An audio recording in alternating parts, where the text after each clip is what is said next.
My wife collapsed in our kitchen. I called my son immediately. He said, "That's your wife. That's your problem. Don't bother me anymore." Then he hung up. I called 911.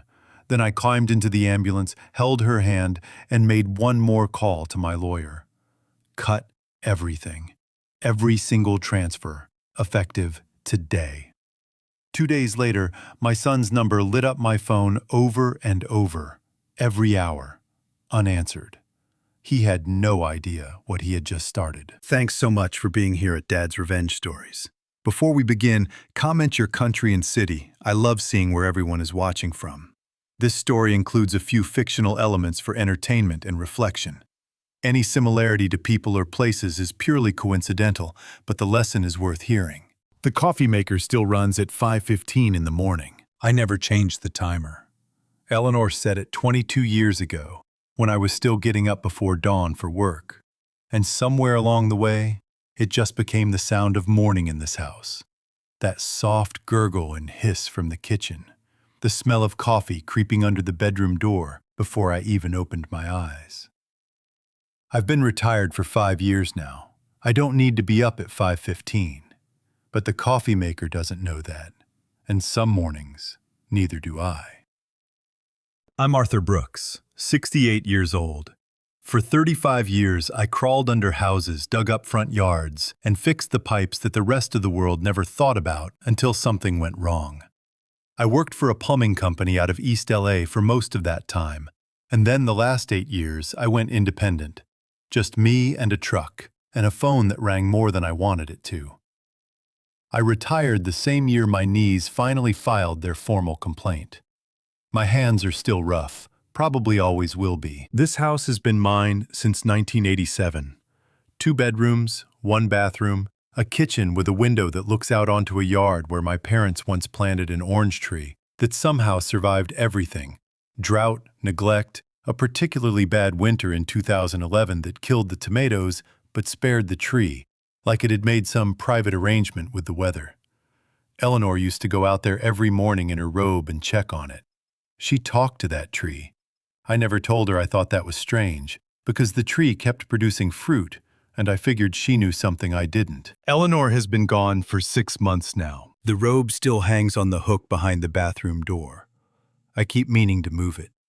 Every morning I reach past it to get my towel, and every morning my hand brushes the sleeve. And every morning, I feel it, that specific weight in the chest that doesn't announce itself, just settles in, like a stone dropping into still water. The grief counselor at the hospital gave me a pamphlet before I left. I read it in the car and then put it in the glove compartment, where it still is, probably between an old registration and a fast food napkin. I am not a man who talks about his feelings easily. Eleanor knew that. She used to say I expressed love through caulking, that every time something in the house needed fixing, that was my way of saying I was paying attention. She wasn't wrong. I retiled the bathroom the year after she was diagnosed with high blood pressure. I replaced every window seal the winter she said she was cold all the time. Love is maintenance if you do it right. We had 1 son, Julian. I want to be careful about how I say the next part, because I am still his father, and some part of me, the part that remembers teaching him to ride a bike in this driveway, the part that sat in a hard plastic chair in a delivery room 38 years ago and felt something crack open in my chest when they handed him to me, that part will always be his father. That part doesn't go away. I've learned it just gets quieter. Julian is 38 now. He works as a paralegal at a small law firm in Pasadena, which means he assists lawyers with research and paperwork. He is not a lawyer, though. If you listen to him talk at a dinner party, you might not realize that for the first 20 minutes. He married Chloe Vance 6 years ago, in a ceremony at a hotel in Burbank that cost more than my first truck. I sat in the front row and cried, because that's what fathers do, and because I believed sitting there, watching my son say his vows, that everything was going to be fine. I want to tell you about the 6 years that followed that wedding. I want to tell you about the money, about the phone calls, about the night I sat on the kitchen floor at 2 in the morning and heard my dead wife's voice telling me something she couldn't bring herself to say while she was alive. I want to tell you about the spreadsheet, about the meeting in my living room, about the text message from a motel. But before I tell you any of that, I need you to understand something about the man telling the story. I am not a complicated person. I fixed pipes for 35 years. I paid my taxes. I showed up. I made coffee that was always a little too strong because Eleanor said I had a heavy hand with the grounds, and she was right, but I never fully corrected it. I believed in taking care of your family, which I learned from my father, who learned it from his, and which I thought I had passed down to my son. I was wrong about that last part. My neighbor Gary Simmons came over this morning. He does that most mornings now, just appears at the back door with some excuse about borrowing something he doesn't need. Because Gary is 70 years old and has known me for 2 decades and understands without saying it that a man rattling around in a house alone needs someone to rattle around with occasionally. He poured himself coffee from my pot without asking, which he has done approximately 900 times and which I have never once objected to. And he sat down across from me at the kitchen table and said, "You sleep?" "Some," I said. "Liar," he said. He's not wrong either. I've been thinking about how to tell this story for a while now. Not because it's complicated, in the end it's actually very simple, but because I wanted to make sure I started it honestly. Not angry, not bitter, just honest. So here is the honest version. For 6 years I paid for a life that wasn't mine to pay for. And the man I paid for it never once said thank you. Because as far as he was concerned, the money was never mine to begin with. He was wrong about that too. But it took me a long time to say so out loud. The first time Julian asked me for money, he was crying. I don't mean watery eyes, the kind you get when the wind catches you wrong, or when you're overtired and something touches a nerve. I mean sitting across from me at this same kitchen table, hands wrapped around a mug of coffee he wasn't drinking, shoulders pulled in, crying the way a grown man cries when he's decided that pride costs more than he can afford right now. His face was red. His jaw kept tightening and releasing, like he was physically fighting each word before it came out. It was March of 2019. He and Chloe had been married for 4 months. "I'm embarrassed to even be here," he said.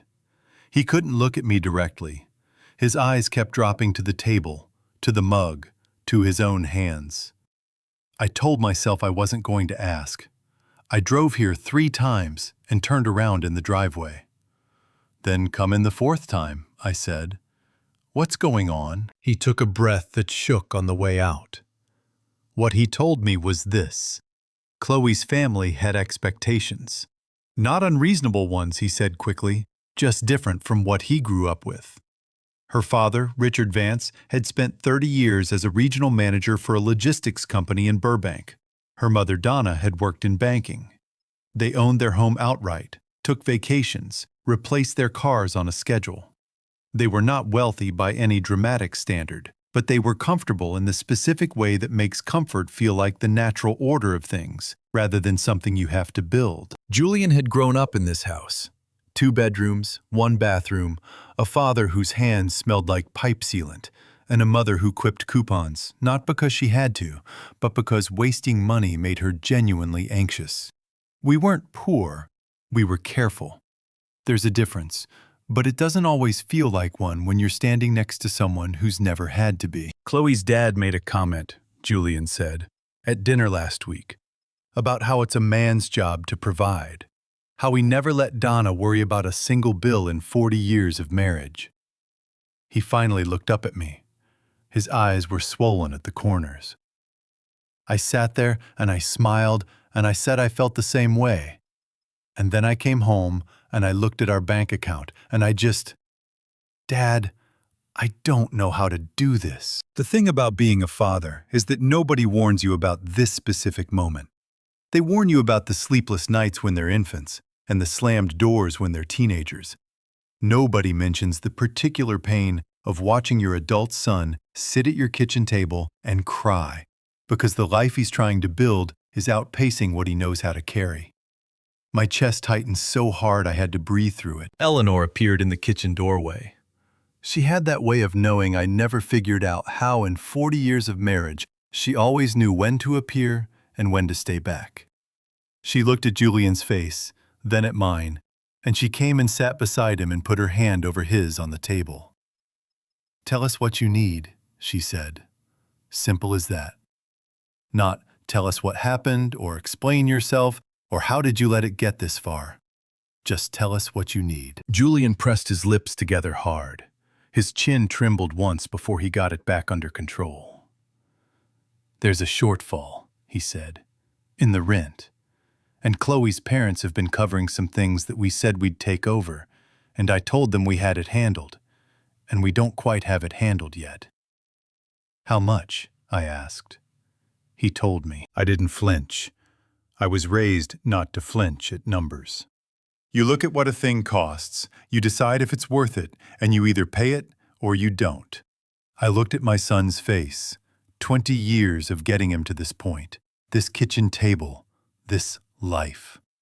And I decided it was worth it.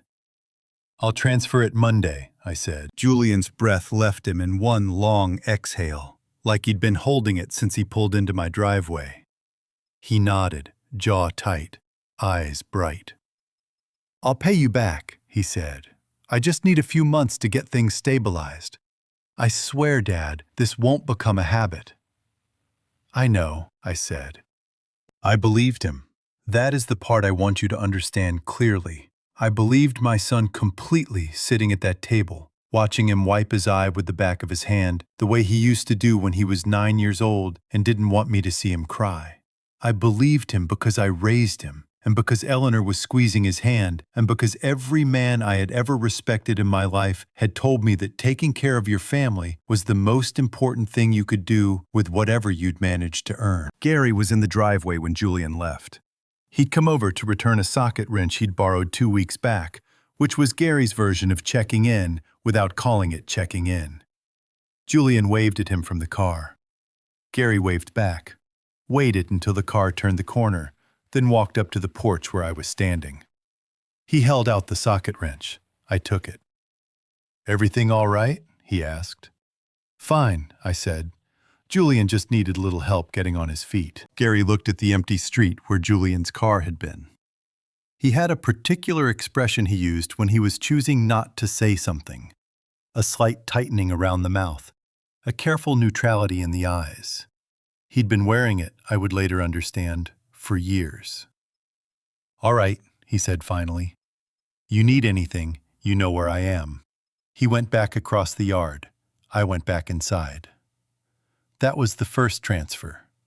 There would be 216 more after it. The transfers kept coming out of my account every month, and Julian kept telling me things were almost stable. Almost stable in January, almost stable in April, almost stable the following October, when he called to say there was a plumbing issue at the apartment, and I had to stop myself from laughing at the irony of my son calling a retired plumber to say he needed money for pipes, and could I cover it just this once? I covered it. I always covered it.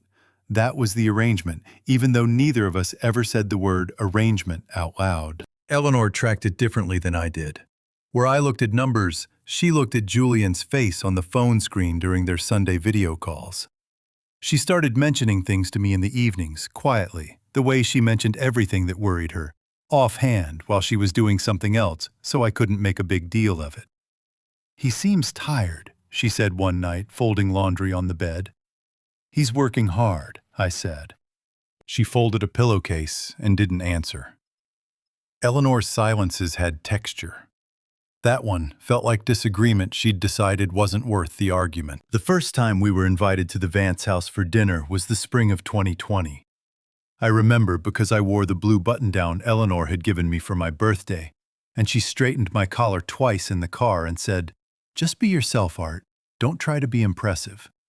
Which was her gentle way of saying she was worried I might try to be impressive. The Vance house was in Burbank, 20 minutes from ours, but a different world in the specific way that 20 minutes can sometimes mean.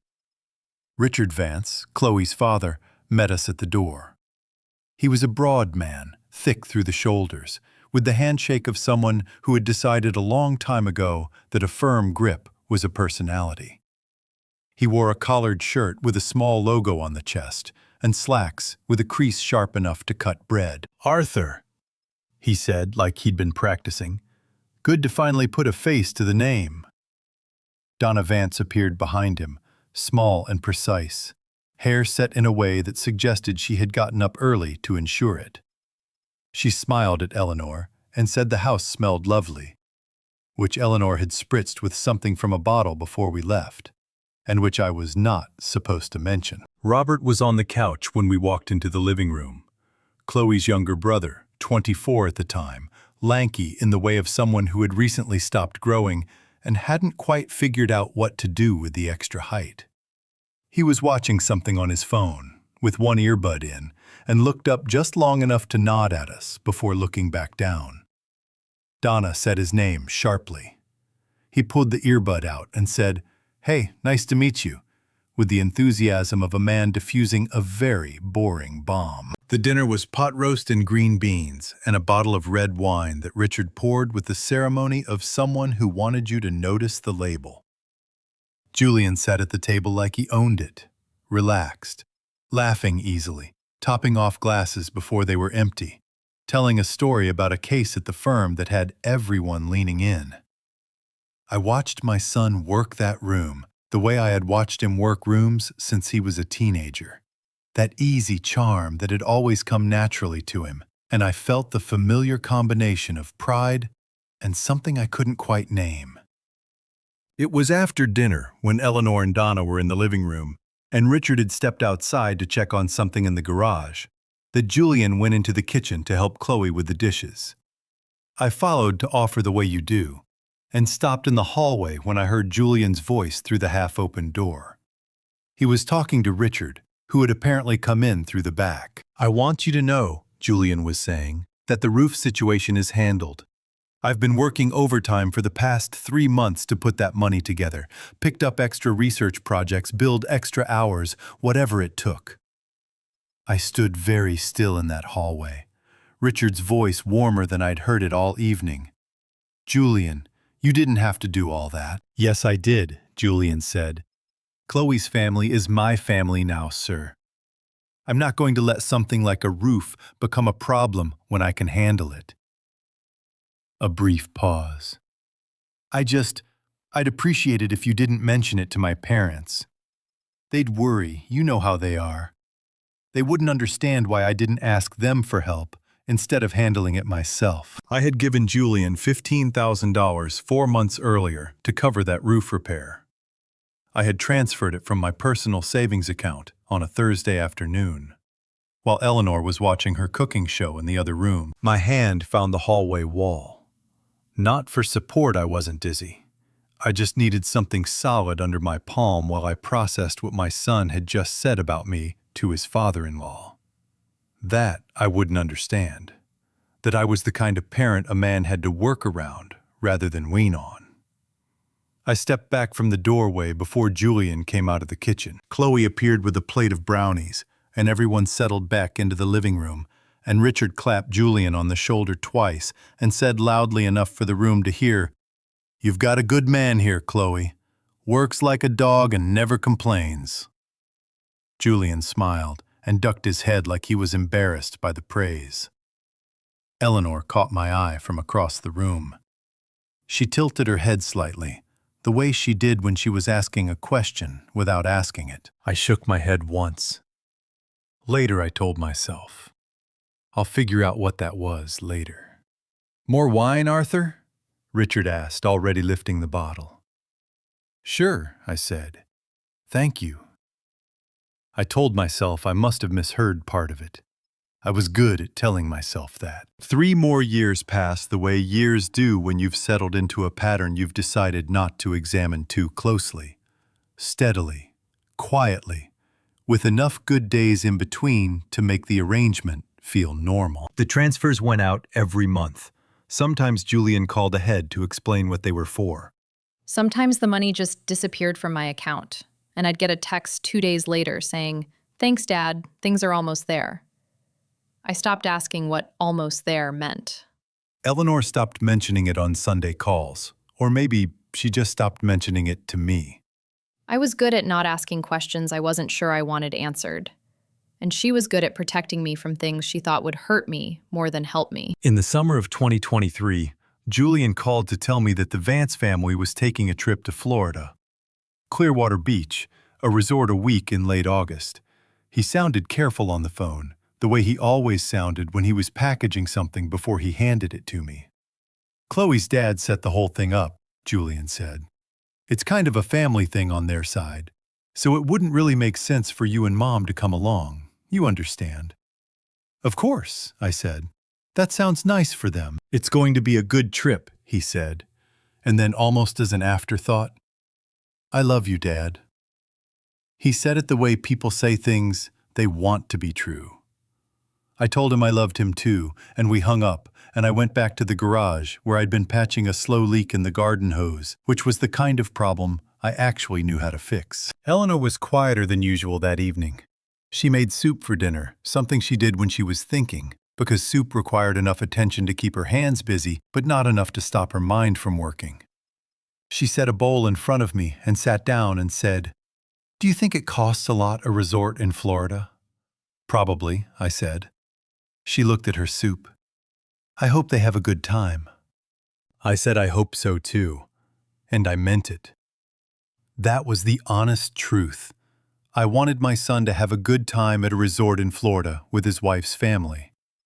I just also wanted to stop thinking about the fact that I had transferred money to Julian's account 11 days earlier, and I was trying not to do the math. The photograph appeared on Facebook 9 days into the trip. Julian had posted it from the resort's beach area. He and Chloe were standing in front of a stretch of Gulf water, so blue it looked edited. Chloe had on a yellow cover-up and sunglasses pushed up into her hair. Julian was holding a drink with a small paper umbrella in it, grinning at the camera with the particular ease of a man who had absolutely no concerns about anything. Robert was visible in the background, lying on a lounge chair in a way that suggested he had not moved in several hours. The caption read, "So grateful for everything we've built together as a family. Blessed doesn't even cover it." I looked at it for a moment. Then I tapped the like button. The little thumbs up turned blue. Gary came over that afternoon with a question about my pipe wrench which I loaned him, and which he returned the same day, which meant the pipe wrench was never really the point. He helped himself to lemonade from the pitcher Eleanor had left in the fridge, and sat down at the kitchen table and picked up my phone, which was still open to Julian's Facebook post. He looked at the photo for a long time. "Nice resort," he said. "Looks like it," I said. Gary set the phone down and pulled up something on his own phone. He tapped around for about 30 seconds with the focused expression of a man conducting an investigation he hadn't been asked to conduct. Then he turned the screen toward me without saying anything. It was the resort's website. The page showed the weekly rate for a standard suite in late August. My jaw tightened. The number on Gary's screen was not identical to what I had transferred to Julian 11 days earlier, but it was close enough that the difference could be accounted for by flights and meals and a rental car and Robert's lounge chair. I looked at Gary. Gary looked at me. "Could be a coincidence," I said. My voice came out steadier than I felt. "Sure," Gary said. He picked up his lemonade glass and drank from it and looked out the window at the orange tree in the yard. "Could be." He didn't push. That was Gary's way. He laid something down in front of you and then gave you room to pick it up or walk around it, because he understood that some men need to arrive at a thing on their own schedule, or they'll dig in their heels out of pure stubbornness. He'd known me long enough to know I was that kind of man. Eleanor came in from the backyard with her gardening gloves still on, a small smear of dirt on her forearm. She looked at Gary, then at me, then at the phone on the table between us. She pulled off one glove and picked up the phone and looked at Julian's photo. Her face didn't change, not exactly, but something behind her eyes shifted. The way a light shifts when a cloud passes in front of the sun. Still bright, just slightly different. She set the phone back down and pulled off the second glove. "He looks happy," she said. "He does," I agreed. She washed her hands at the sink, her back to both of us. And neither Gary nor I said another word about the resort, or the money, or the number on Gary's phone screen. But that evening, after Gary went home, Eleanor came and sat beside me on the couch, and took my hand and held it without saying why. Her grip was tighter than usual. I didn't ask about that either. Some things you hold on to without naming them, because naming them makes them real, and you're not ready for them to be real yet. I was not ready yet. By the spring of 2024, Eleanor was tired in a way that sleep didn't fix. It wasn't dramatic. She never did anything dramatically. But I noticed the small things, the way you notice them when you've lived alongside someone for 4 decades. The way she sat down after washing dishes instead of moving straight to the next task. The way she let the Sunday crossword sit unfinished on the coffee table, which she had never done in 20 years of Sunday crosswords. The way she sometimes stopped in the middle of a sentence, not because she'd forgotten what she was saying, but because finishing it seemed to require more energy than she wanted to spend. I asked her to see Dr. Kaplan. She said she had an appointment already scheduled, which meant she'd been worrying about it longer than she'd let on, which was Eleanor's way. Absorb it privately first, then let me in once she'd decided there was no point in both of us losing sleep. "It's probably nothing, Art," she said. "Probably," I said. She patted my hand the way she did when she wanted me to stop asking and trust her. And I did. Because I always did. And because I did not yet understand that we were running out of time in which trusting her would be an option. Julian called in early May to invite us to dinner at the Vance house. He did this occasionally. These dinners, they always felt like command performances, where the seating and the conversation topics were arranged in advance, and everyone played their assigned role. I wore the blue button-down again. Eleanor wore the yellow cardigan Julian had given her for Christmas, because she always wore gifts from Julian when she saw him, because she was that kind of mother. Richard Vance grilled steaks on the back patio. Robert was at the table when we arrived, which was an improvement over the couch, though the improvement was modest. He had his phone face up beside his plate and checked it with the regularity of a man awaiting a verdict. He was 28 now and had recently described himself to me as being between projects, which was a phrase I had come to understand meant unemployed but optimistic about it. "Robert's got something exciting in the works," Donna said at the table, with the particular brightness of a mother selling a used car. "Tell them, Robert." Robert looked up from his phone. "Content creation," he said. "I've got a channel I'm building out. The analytics are starting to move." "That's great," I said, "because what else do you say?" "He just needs the right equipment," Donna continued smoothly, like this had been the destination all along. "And reliable transportation. You can't build a brand without being able to get to locations." I cut into my steak. Richard refilled my wine glass without asking, the way he always did, and I let him, the way I always did. It was Eleanor who brought up the doctor's appointment. She hadn't planned to. I could tell it came out in that unguarded way things come out when you're tired and sitting at a table that feels like home, even when it isn't. She mentioned that Dr. Kaplan wanted to run some additional tests, nothing alarming, just due diligence for someone her age, but that there might be some costs that insurance wouldn't fully cover. The table went quiet in a way that felt pointed. Chloe spoke first. She set her fork down with a small, precise click and folded her hands, and said in the careful tone of someone who had prepared for this conversation, "Eleanor, I'm sure it's nothing serious. You look wonderful." She paused. "These things have a way of being less expensive than the doctors make them sound."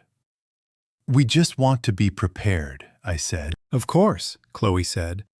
Then almost in the same breath, turning to Julian, "Didn't you say the timeline for Robert's car was this month?"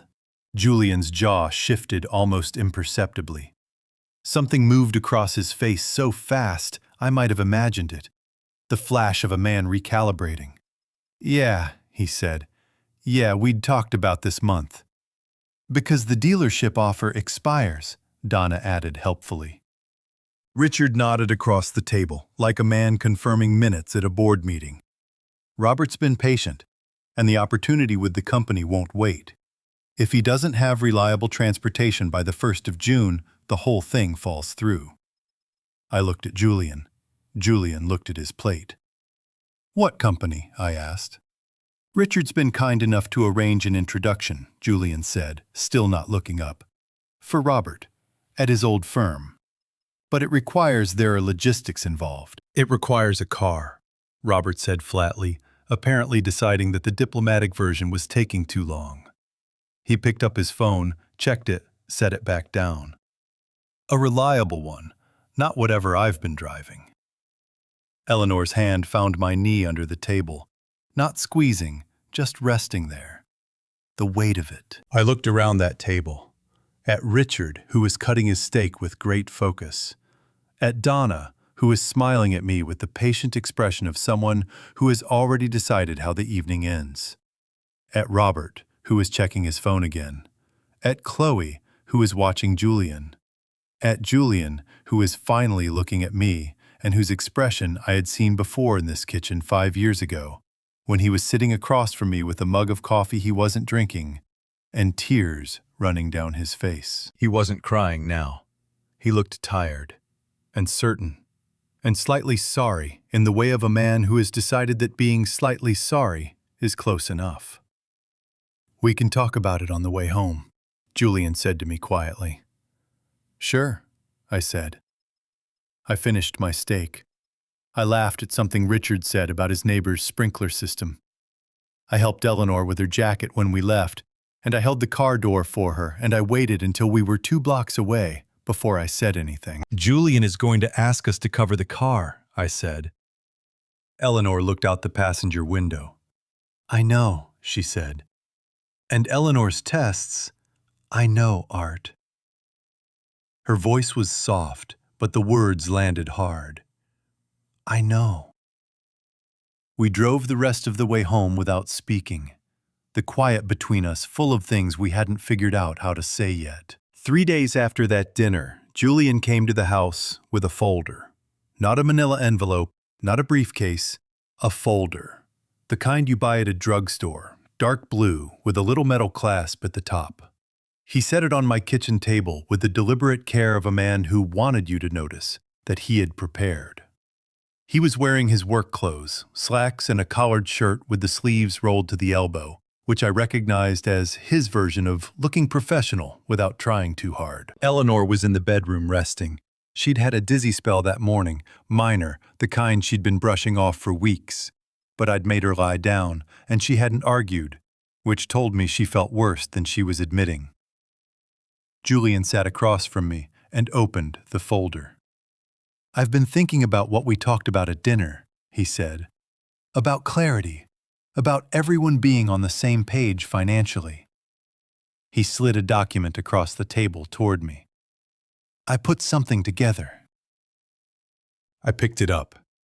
It was 2 pages printed on standard copy paper, the text in a font I recognized from every template website I'd ever accidentally landed on while trying to find something else.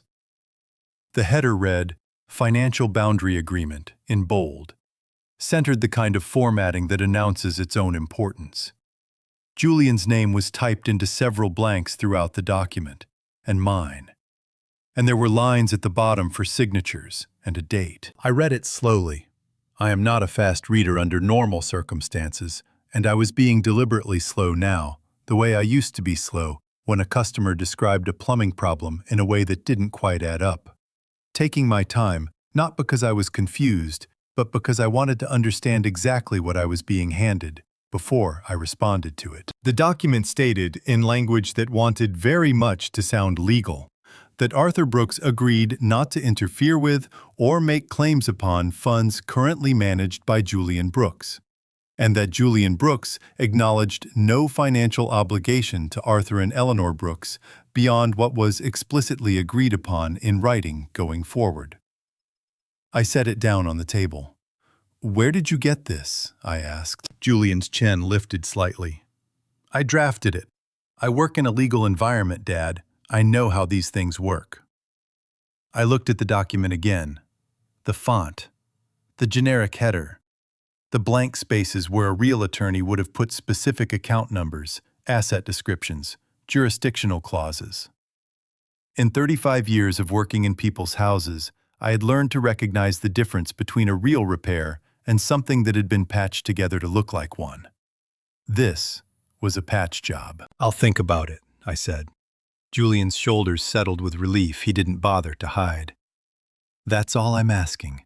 Just think about it." He stood, reclaiming the folder but leaving the document on the table.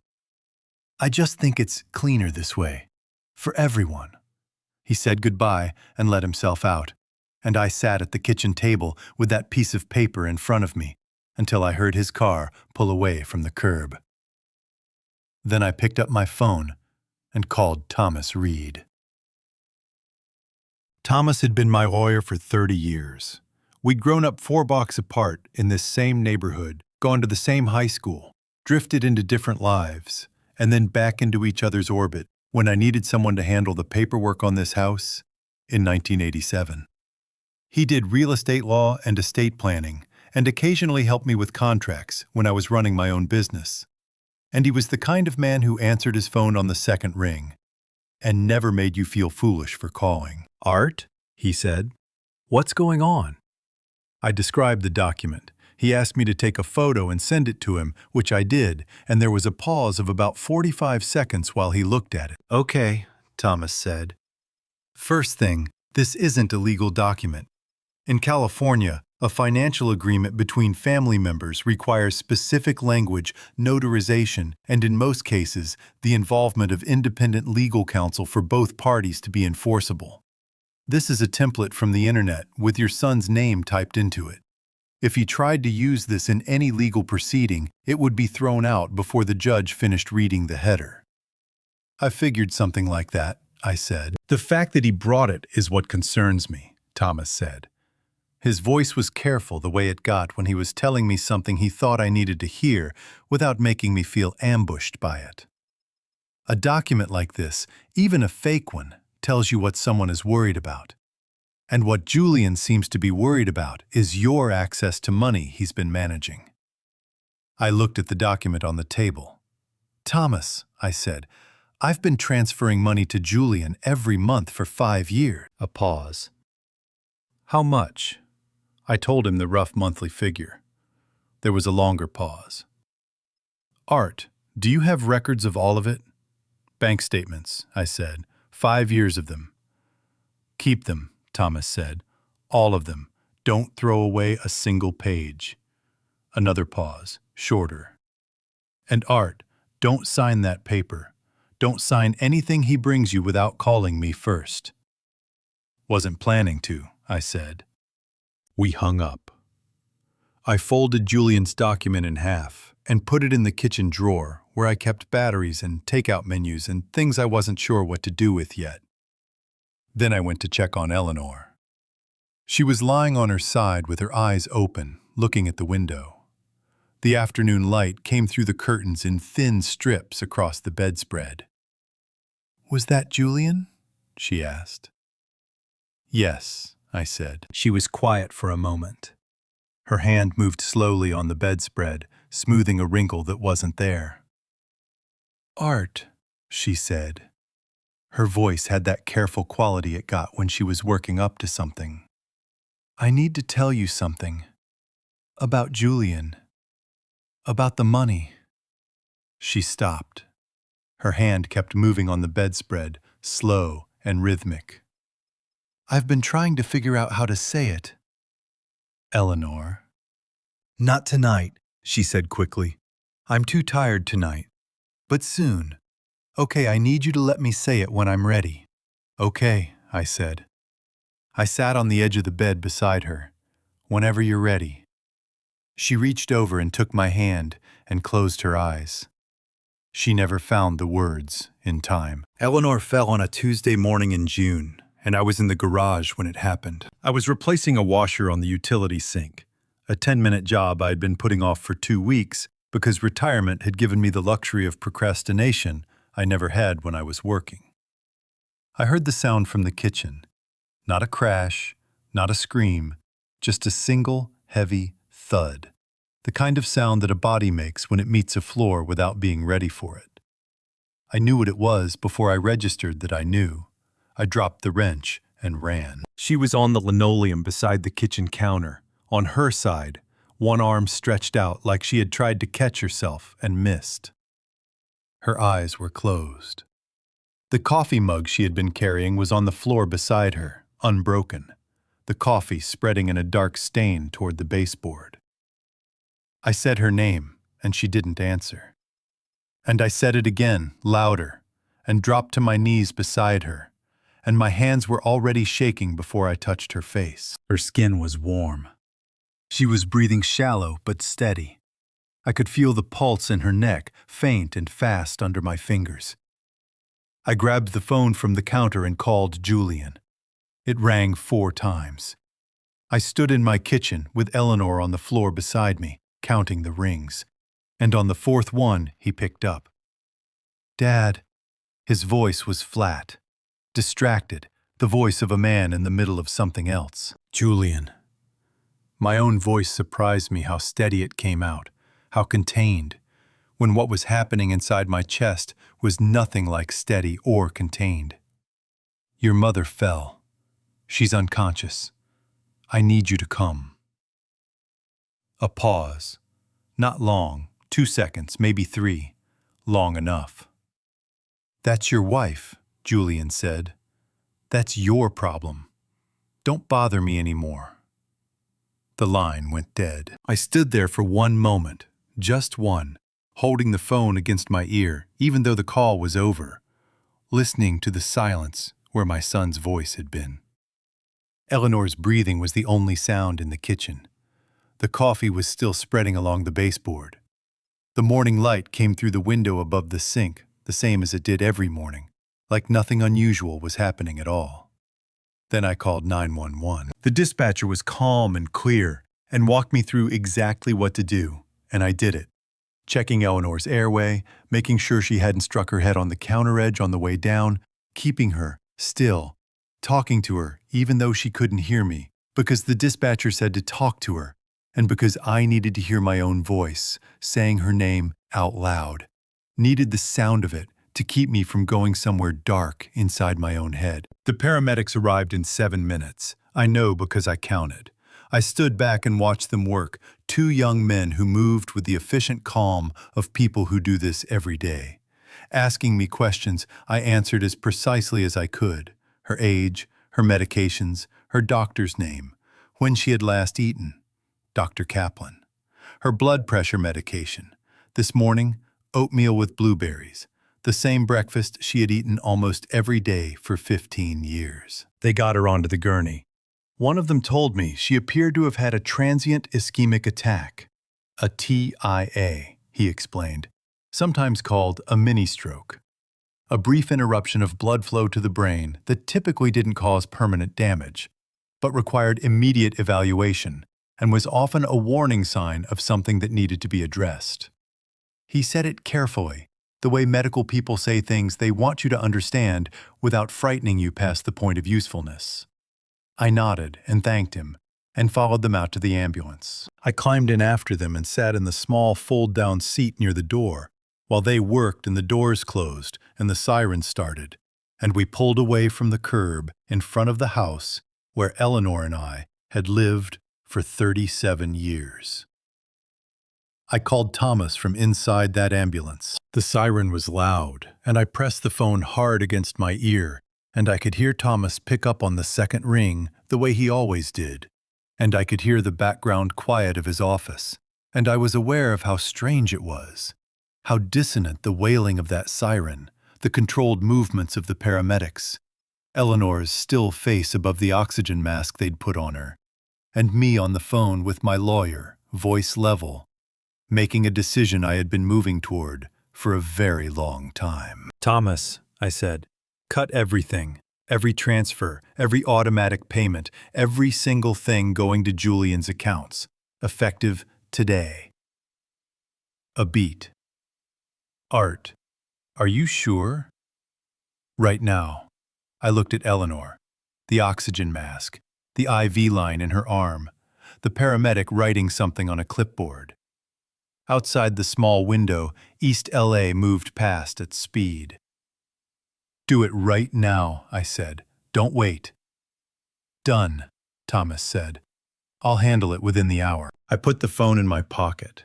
I reached forward and took Eleanor's hand where it lay at her side, cool and still, and I held it for the rest of the ride. She didn't squeeze back, but her chest kept rising and falling, steady and even. And I matched my breathing to hers and kept my eyes on her face and did not look away. Julian did not call back. Not that hour. Not that afternoon. Not while I sat in the waiting room at LAC plus USC Medical Center, in a plastic chair under fluorescent lights, with a cup of vending machine coffee I didn't drink, waiting for someone to tell me what was happening to my wife on the other side of a set of double doors. My phone stayed in my pocket. His name never appeared on the screen. I didn't cry. I don't know why exactly. Maybe because there was something else happening inside me. Something quieter and colder and more certain than grief. Something that had been building for 5 years and had finally, on the floor of my own kitchen on a Tuesday morning in June, made up its mind. Eleanor was in the hospital for 7 days. Julian didn't come once. I want to say that plainly before I say anything else, because I've had months now to find softer ways to frame it, and I've decided I don't want softer ways. My wife was in a hospital bed for 7 days after a transient ischemic attack that her doctors said could have been significantly worse. And our son, who lived 40 minutes away, did not come through those doors a single time. The ward was on the 4th floor, a long corridor of pale green walls and linoleum that squeaked under the nurse's shoes. Eleanor had a window that looked out onto a courtyard with a single jacaranda tree that was still blooming purple flowers against the gray of the building opposite. She noticed it the first morning she was awake enough to notice things. "Pretty," she said, her voice rougher than usual from the oxygen tube they'd had her on overnight. That was the first word she said to me after she woke up. Not my name, not where am I, just pretty.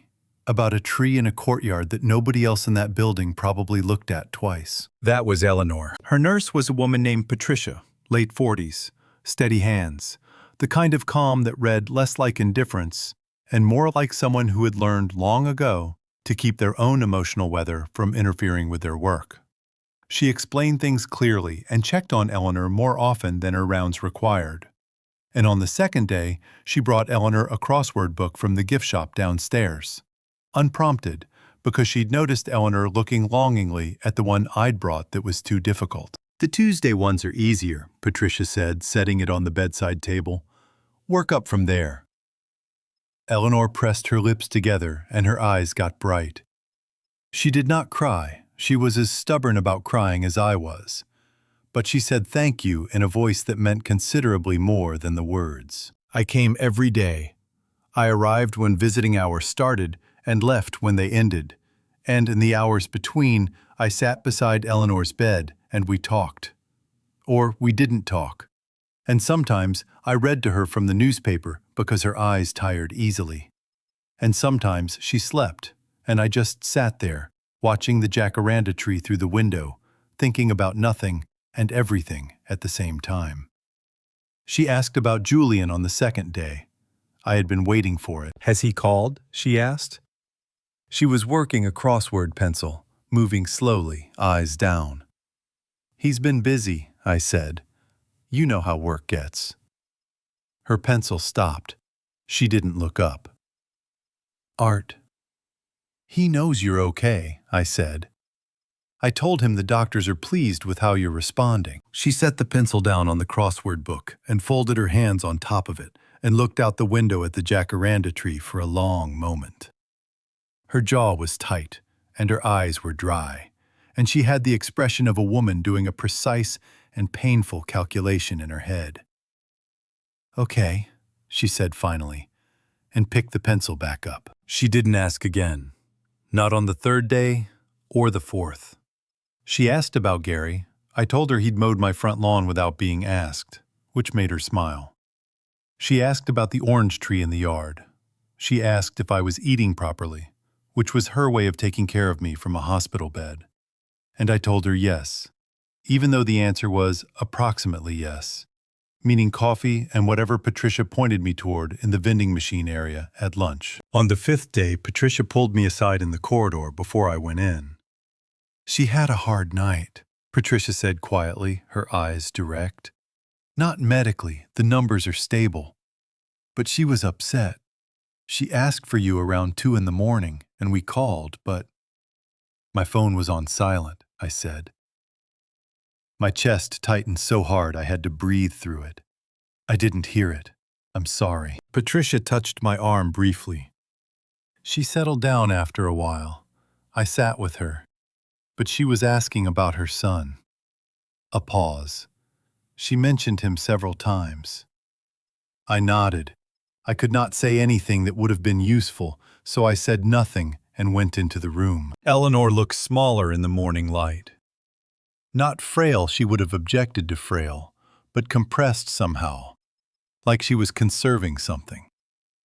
She reached for my hand when I sat down and held it, and we looked at the jacaranda tree together and didn't talk about the night before. The sixth day was the one I've replayed more times than I can count. I had stepped out to get coffee, real coffee, from the cart in the lobby that a volunteer ran on weekday mornings. And when I came back, Patricia was standing just outside Eleanor's door. She had the careful, neutral expression of someone who has just witnessed something they weren't sure how to report. "She made a phone call," Patricia said low, "while you were down. She asked to use the phone herself. She had the number memorized." Patricia paused. "I don't know what was said. I wasn't in the room. But when I came back in to check her vitals, she had the phone in her lap and she was—" Another pause. I asked if she was all right. She shook her head. That was all.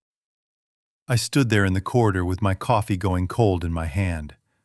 "She didn't say who she called?" I asked. "No," Patricia said, "but she asked me not to mention it to you." She held my gaze for a moment, and I understood that she was mentioning it anyway, because she was the kind of woman who understood the difference between a secret and something a husband needed to know. Eleanor was asleep when I went in. The phone was back on the bedside table. Her face was turned toward the window, toward the jacaranda tree. And even in sleep, her expression had something tight and unfinished in it, like a question she hadn't been able to answer. She died on the 7th night at 11 o'clock in the evening, with my hand in hers and the jacaranda tree dark outside the window, and the corridor quiet, the way hospital corridors get late at night, when the world has mostly gone home. Julian did not call back.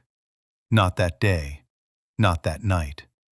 Not while I drove home alone on empty streets, with the radio off and the windows up, and the particular silence of a man who has just become a widower sitting in every corner of the car around me. I drove home alone. The house still smelled like her. It still does. The first call I got from my son after his mother died was about a golf club. I want you to sit with that sentence for a moment, because I've had to sit with it for months, and I think it deserves the wait. Eleanor had been gone for 48 hours. I had not slept in any meaningful way. I had called the funeral home, spoken with the hospital about paperwork, left a message for Eleanor's sister in Phoenix, who I knew would need time to get a flight. Eaten half a sandwich Gary had brought over and left on my counter, because he understood I would not cook, but might eat something if it was already there. I had sat in the kitchen for a long time, looking at the tray in Eleanor's spot on the counter, where her medications had been, the 7 small bottles arranged by time of day, the way she liked them. And I had not moved the tray, because moving it felt like agreeing to something I wasn't ready to agree to. Gary was at the table with me when the phone rang. He'd been coming by every morning, no explanation offered or required, showing up at 8 with coffee from the place on Cesar Chavez that Eleanor had always preferred over my home brew. He'd set a cup in front of me and sit down, and we'd drink our coffee and sometimes talk and sometimes not. And it was the most useful thing anyone had done for me since Eleanor went into the hospital. My phone buzzed on the table between us. Julian's name on the screen. It had buzzed the night Eleanor died, once a text, "I'm so sorry, Dad. Call me when you're ready." And I had looked at it and put the phone face down and not called. 48 hours later, here he was again. I let it ring 3 times. Gary watched me without expression. I picked up on the 4th ring. "Dad." Julian's voice was different from 2 days ago. Not the flat distraction of a man interrupted, but something more urgent, clipped. "I've been trying to reach you." "I know," I said. "Look, I know the timing is terrible, and I'm sorry about Mom, I really am. But there's something I need to deal with, and it can't wait." He exhaled.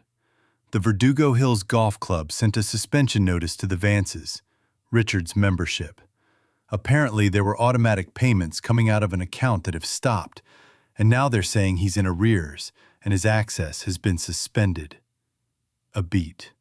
"It's embarrassing, Dad, for all of us. I need you to reinstate whatever you stopped." I looked at Gary across the table. Gary was looking at his coffee cup.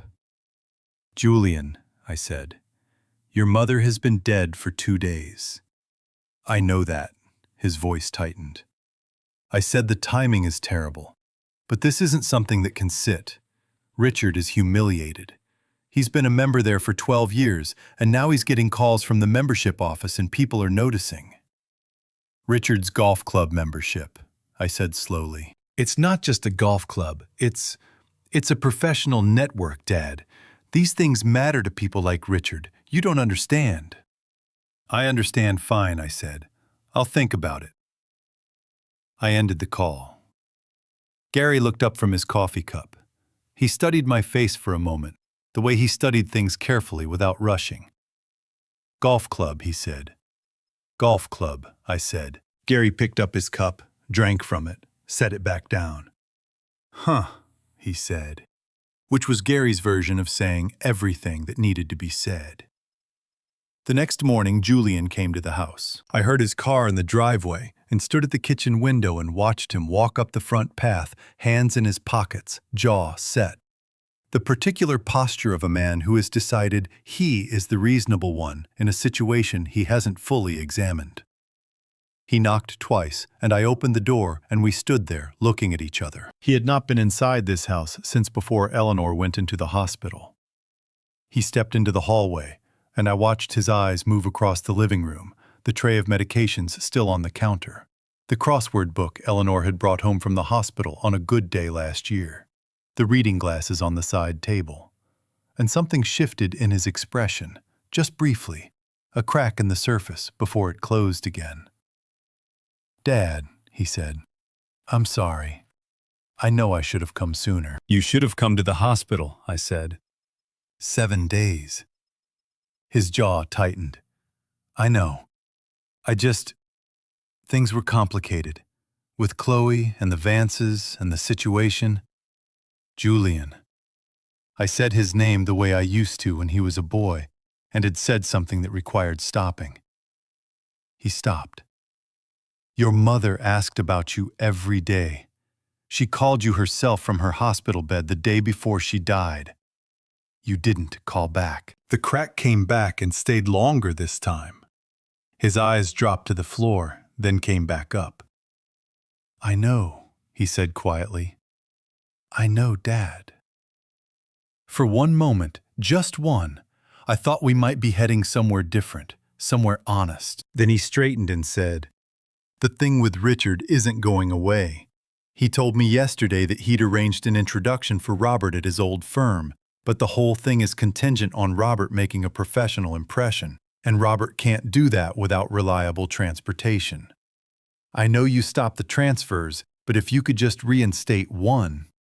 "You drove here," I said, 2 days after your mother's funeral, to ask me to buy your brother-in-law a car." "It's not buying," Julian said quickly. "It's a loan, technically. Robert would—" "Enough." The word came out flat and final, the way a door sounds when it closes on an empty house. Julian's mouth stopped moving. "I'll tell you the last lie I ever told you, Julian. When you called yesterday, I said I'd think about it. I won't. Not about the golf club, not about the car, not about any of it. We're done with that arrangement." He stared at me. The crack in his expression spread into something I hadn't seen on my son's face before.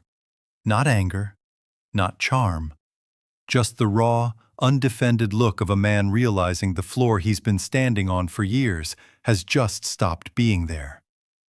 He left without saying anything else. I stood at the kitchen window and watched his car back out of the driveway and turn and disappear. And then I looked at Eleanor's medication tray on the counter, and I finally picked it up and put it in the cabinet under the sink, gently, like it was something that deserved to be put away properly. Gary knocked on the back door 20 minutes later. "He gone?" he asked. "He's gone," I said. Gary came in and sat down, and I poured us both coffee, and we sat at the kitchen table, in the quiet of the house that still smelled like Eleanor. And neither of us needed to say a word about any of it. Before I reveal what I discovered next, comment "still here" so I know you're watching. And a quick note, the next part includes a few fictional elements for storytelling. If that's not your style, you're welcome to stop watching here. I found Eleanor's message by accident, at 2 in the morning, 2 months after she was gone. I had been putting off cleaning out the bedroom. Not because I didn't know it needed doing. I knew, the way you know about a tooth that needs work, a steady background awareness you've learned to route around. But because the bedroom was the last room in the house that still felt like hers, in the full sense of the word. The kitchen had been hers too, but I cooked in the kitchen now, badly and without enthusiasm, and the daily use had worn down the feeling. The bedroom I mostly just slept in, if slept was even the right word for what I did in there, which was more accurately described as lying in the dark for several hours, and occasionally losing consciousness. Gary had offered to help. I had told him I'd let him know when I was ready. In early August, I woke at 1 in the morning and understood that ready was a thing I was going to have to manufacture rather than wait for. So I got up and turned on the bedside lamp and opened Eleanor's closet. Her clothes were still arranged the way she arranged everything by color, lightest to darkest, left to right. The system she had maintained for 40 years with the quiet consistency of someone who believed that order was a form of self-respect. I stood in front of it for a long time. Then I got a box from the garage and started folding, slowly and carefully, the way she would have wanted things folded. It took me until almost midnight to work through the closet and the dresser.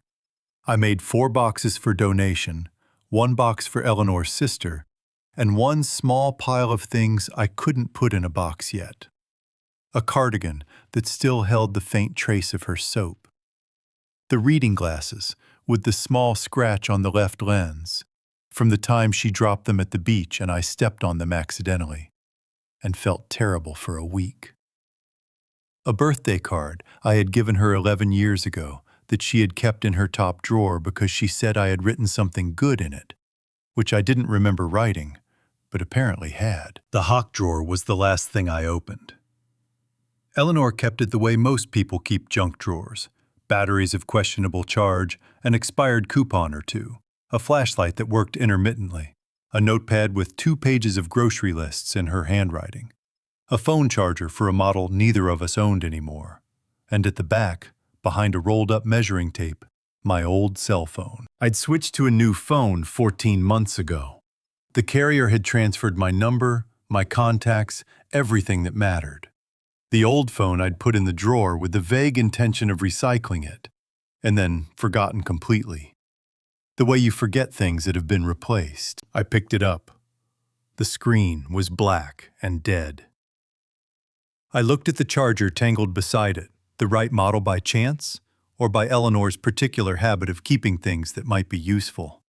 and I plugged it in and set it on the nightstand and went to make myself tea. By the time I came back, the screen had enough charge to light up.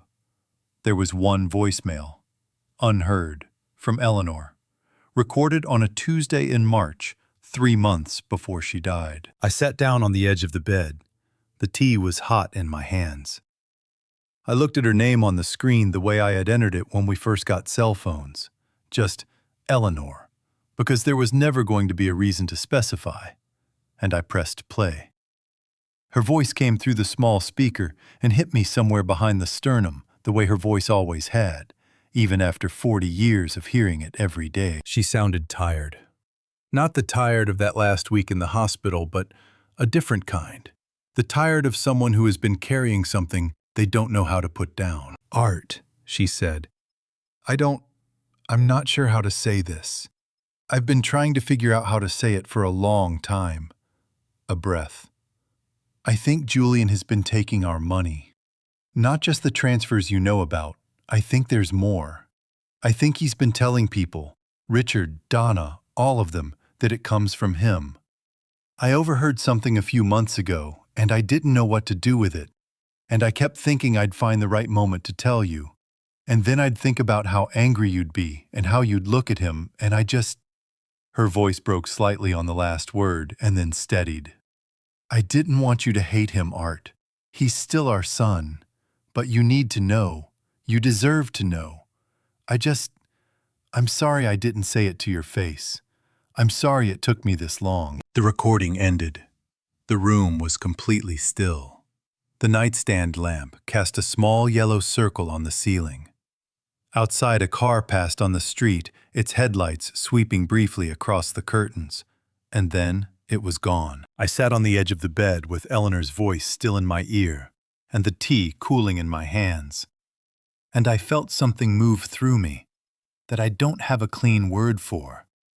Not anger, not grief, not something as simple as either of those.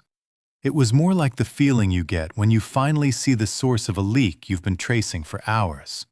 The specific, exhausted clarity of understanding something completely. She had known. She had known, and she had been protecting me from it, and protecting Julian from my reaction to it, and carrying the whole weight of that alone for months, adding it to everything else she was already carrying. And she had called this old number, not my current phone, not a direct line to me, but a number she knew I might not check, because she needed to say it without having to watch my face when she did. I set the tea down on the nightstand. I pressed play again, and then again. On the third time, I stopped it before the end because I didn't need to hear the ending again. I sat there with the phone in my lap and looked at the window and let the silence of the house settle around me the way it did every night now, patient and absolute. And for the first time since Eleanor died, I cried. Not loudly. I have never cried loudly. It's not in my nature. But steadily, sitting on the edge of the bed in the lamplight at 2 a.m, with my wife's voice on a phone she knew I might never find. When I finally stood up, my knees ached, and the tea was cold, and the room was the same room it had always been. I knew exactly what I was going to do. Not because I was angry, though I was. Not because I wanted to punish anyone, though what had happened deserved consequences, but because Eleanor had asked me to know, and knowing required doing something with the knowledge. And she had trusted me, even from a voicemail, on a dead phone, in a drawer she hoped I would eventually open, to do the right thing with it. I owed her that much. I owed her considerably more than that, but that much I could still give her. I went downstairs and called Thomas at 2:30 a.m, and he picked up on the second ring, because Thomas always picked up on the second ring. And I said, I need to come in this week. I have 6 years of bank statements, and I need help building something with them. Thomas didn't ask why at 2:30 a.m. He just said, Tuesday at 10. Tuesday at 10, I said. I hung up and stood in the kitchen in the dark for a while.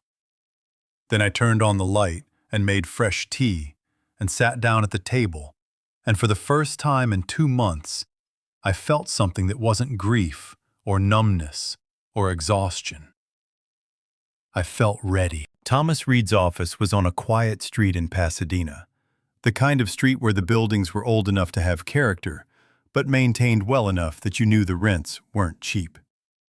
His name was on a small brass plate beside the door. Reed Legal Services. The same plate that had been there since he opened the practice in 1995, slightly tarnished at the edges in a way he had never bothered to polish. Because Thomas was not a man who confused the appearance of a thing with its substance. I arrived at 10 with a canvas bag containing 6 years of printed bank statements organized by year and rubber-banded into 6 separate bundles because I had spent the weekend doing that much before I let myself think about what it meant. The organizing had felt like the right place to start. Give me a pipe that's failing and I'll find the source before I think about the repair. Same principle. Thomas met me at the door himself. He was a tall man, thinner than when we were young, with the kind of face that had settled into its final version around 60 and seemed content to stay there. He shook my hand and held it a beat longer than a handshake required, and said, "I'm sorry about Eleanor Art. She was a good woman." "The best," I said. He nodded once and led me inside. His office was what you'd expect from a man who had been practicing law in the same building for 30 years. Bookshelves floor to ceiling, a desk buried under organized piles that only he could navigate, 2 chairs across from it that were comfortable in the specific way of furniture that has been sat in by 1,000 people working through difficult things. I sat in the left one. I always sat in the left one. I put the canvas bag on the desk and Thomas opened it and looked at the 6 bundles of statements without touching them yet, the way a doctor looks at an X-ray before picking it up. "Walk me through it," he said. I did. I started from the beginning, March 2019, Julian at my kitchen table, the crying, the first transfer, and went through it year by year, pulling each bundle as I reached it, referencing specific transfers where I remembered the context. The roof repair, the Florida trip, the golf club payments, the car insurance, the utility overages, the $3,200 that Thomas himself had flagged weeks ago into the account under the name C. Vance. Thomas typed while I talked. He didn't interrupt, didn't editorialize, didn't make the sounds people make when they want you to know they're reacting. He just typed steadily, the way he had always worked, efficiently and without performance. When I finished, he turned the monitor so I could see it. The spreadsheet was clean and precise. Each transaction in its own row, organized by date and recipient and amount. 6 years of transfers laid out in a grid that made the pattern unmistakable. The steady monthly outflow, the irregular larger amounts for specific expenses, the single anomalous transfer to Chloe's personal account. At the bottom of the column, a total. I had done the rough math myself at my kitchen table on different nights over the past weeks. But seeing it formatted, totaled, verified against the actual statements, that was a different thing entirely. $183,400, Thomas said. Give or take, depending on whether we include the transfers that may have partially served legitimate household expenses. He paused. That's the conservative figure. I looked at the number for a moment. "What do I do with it?" I asked. Thomas leaned back in his chair. "That depends on what you want to accomplish. If you want legal remedies, civil action for financial exploitation of an elder, which California law does provide for, that's a longer road and a harder one because the transfers were voluntary on your part, even if the circumstances were manipulative." He picked up a pen and turned it in his fingers. "But if what you want is clarity to make sure everyone in that family understands what actually happened, and to make sure Julian can't access anything of yours going forward, that I can help you do cleanly and quickly." "Clarity," I said. "And I want to update my will." Thomas nodded like he'd been expecting that. In California, he explained, a person has the absolute right to revise their will at any time and for any reason without notifying beneficiaries or seeking anyone's consent. He could remove Julian entirely, add or change other beneficiaries, restructure the distribution of assets however I chose. And Julian would have no legal standing to challenge it, simply on the basis of being a biological child, particularly if the will was properly witnessed and notarized. There were no requirements to explain the decision or justify it to anyone. "You're sure?" Thomas asked. "I've been sure since the ambulance," I said. He opened a new document on his screen and started drafting. We spent 3 hours in that office. By the end, the spreadsheet had been printed in triplicate, each copy signed by me and witnessed by Thomas, and taken to the notary public 2 doors down, a woman named Mrs. Alvarez, who had been notarizing documents in that building for 15 years, and who stamped my paperwork with the focused efficiency of someone who had seen everything and was surprised by none of it. The notarization didn't make the spreadsheet a court document, Thomas explained, but it established a verified record of its creation date and my attestation to its accuracy, which would matter if the information ever needed to be presented formally. The updated will was drafted, reviewed, signed, witnessed, and notarized before noon. Julian Brooks was no longer in it. I didn't feel triumphant about that. I didn't feel much of anything, which I'd learned by then was its own kind of answer. When a decision is right, it doesn't need to feel dramatic. It just needs to feel done. Walking back to my truck, I called Gary. "You eat lunch?" I asked. "Not yet," he said. "I'll pick something up," I said. "I'll tell you about it when I get there." "Take your time," Gary said. "I'm not going anywhere." I stopped at the taco truck on the corner of Lake and California that Eleanor and I used to go to on Saturdays after the farmer's market. The one with the green awning and the line that was always worth the wait. I ordered 2 carne asada plates and stood on the sidewalk in the August heat of Pasadena while they wrapped them, and I thought about Eleanor standing in this same spot 2 years ago, shading her eyes with her hand and saying the line wasn't that long. "Art, don't be dramatic." I smiled at that. Small and real and mine. Then I got in the truck and drove home to tell Gary what I was planning to do next. I didn't call anyone. I sent a message to each of them, written specific, no room for misunderstanding. To Julian, a text, Saturday, September 14th, 2 o'clock, my house. There are things that need to be said in person, and I'd like everyone present. Please confirm. To Chloe, the same message. To Richard and Donna Vance, an email with the same content, more formally worded because they were people who responded to formality the way some plants respond to the right kind of light. I debated whether to include Robert and decided yes, because Robert had been present at that dinner in May. Robert had sat at that table while Chloe redirected the conversation away from Eleanor's medical bills and toward his own need for a car. And Robert deserved to be in the room when the full picture was laid out. The responses came back over the following 2 days. Julian texted within the hour. "What is this about?" I didn't answer. He texted again the next morning.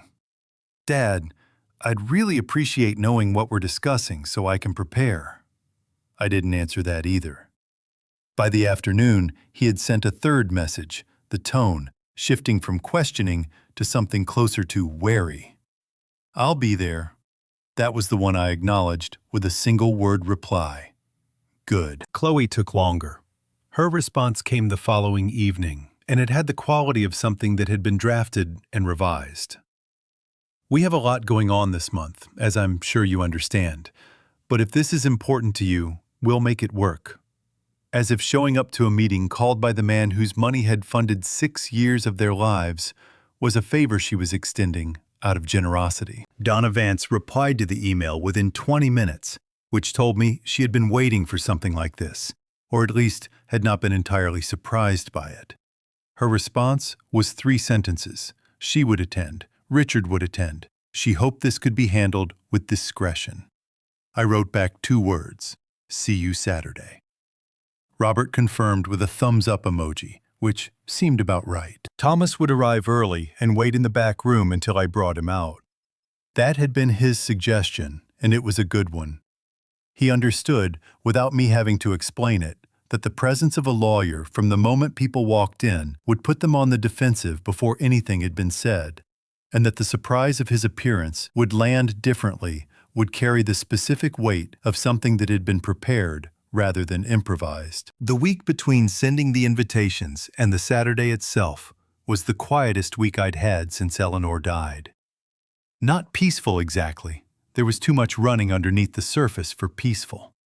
But quiet in the way of the hours before a weather system moves in, when the air goes still and the birds stop and everything seems to be holding its breath. I cleaned the house. Not because I expected anyone to notice, but because Eleanor had always kept it clean, and I wasn't going to let the day happen in a house that felt neglected. I vacuumed the living room, wiped down the kitchen counters, put fresh towels in the bathroom. I moved the 2 chairs from the bedroom into the living room so there would be enough seating, arranging them the way Eleanor would have arranged them. Practical, no one's back to the door, everyone able to see everyone else. I printed 3 copies of the spreadsheet Thomas had prepared and put them in a manila folder on the coffee table. On Friday evening, Gary appeared at the back door with a 6-pack of beer and a bag of chips, which was Gary's version of a pre-battle meal.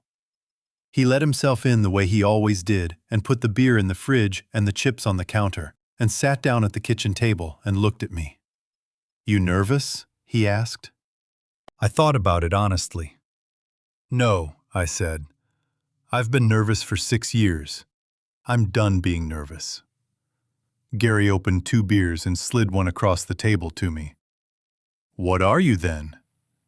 I picked up the beer. Outside the kitchen window, the orange tree was dark against the evening sky. Just the shape of it visible. The one my parents had planted before I was old enough to remember them planting it. Eleanor had talked to that tree for 40 years. I had never figured out what she said to it. "Ready," I said. "Just ready." Gary nodded and drank his beer, and we sat there in the kitchen the way we had sat there 100 times before.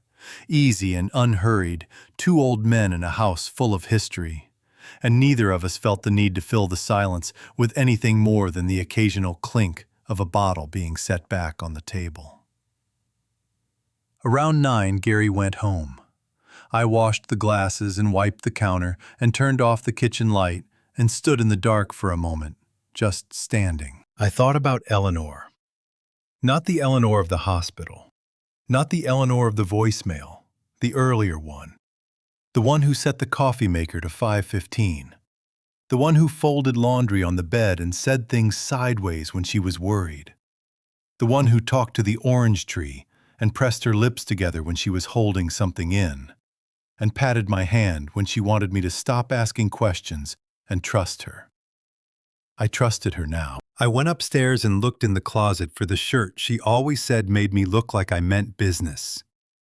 It was still there, pushed to the back, the blue button-down she'd given me for my birthday 2 years ago. I took it out and hung it on the door so it would be ready in the morning. Then I went to bed, and for the first time in months, slept until 6. The coffee maker went off at 5:15 anyway. I lay there and listened to it, the soft gurgle and hiss from the kitchen below.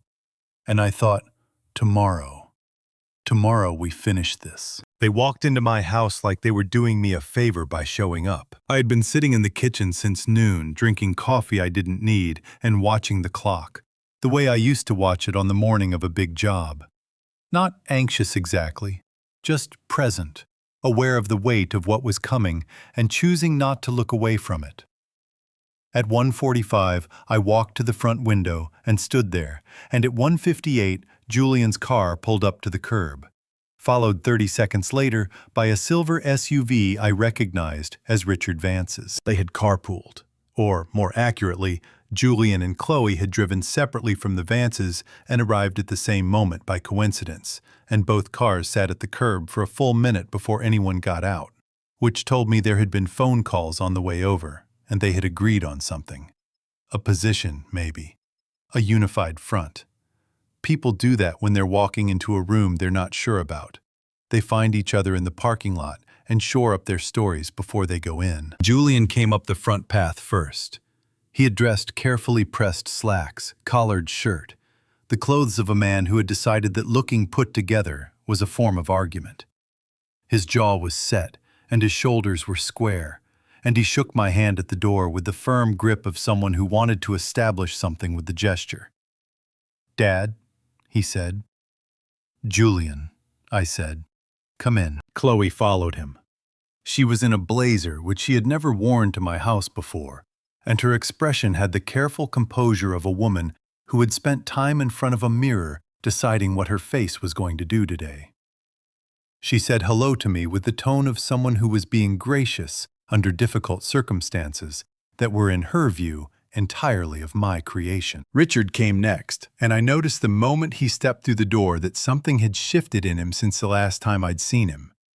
The broad, self-certain posture was still there, but underneath it was something more cautious, the way a man looks when he suspects he's about to find out something he doesn't entirely want to know. He shook my hand and said, "Arthur," and I said, "Richard, thank you for coming." And we both understood that we were being formal, because formal was the only thing standing between this moment and something messier. Donna entered behind him, her purse held against her body with both hands, her eyes moving across the living room in a quick, professional sweep. The furniture, the folder on the coffee table, the chair arrangement, the back hallway where Thomas was waiting. She was a woman who assessed rooms the way she had probably once assessed loan applications, quickly, thoroughly, looking for signs of risk. Robert came last. He was wearing jeans and a shirt that said something across the chest I didn't bother to read, and he looked around the living room with the expression of a man who had been told this was mandatory and had decided to participate as minimally as possible. He sat in the armchair nearest the door, which I noticed because that was the chair of someone who wanted to be able to leave quickly. I offered water. Donna accepted. Everyone else declined, which was fine. I wasn't trying to make anyone comfortable. When they had settled, the room arranged itself into its factions without anyone meaning it to. Julian and Chloe on the couch, shoulders touching. Richard standing near the fireplace with his arms folded. Because some men cannot bring themselves to sit when they feel they might need to defend something.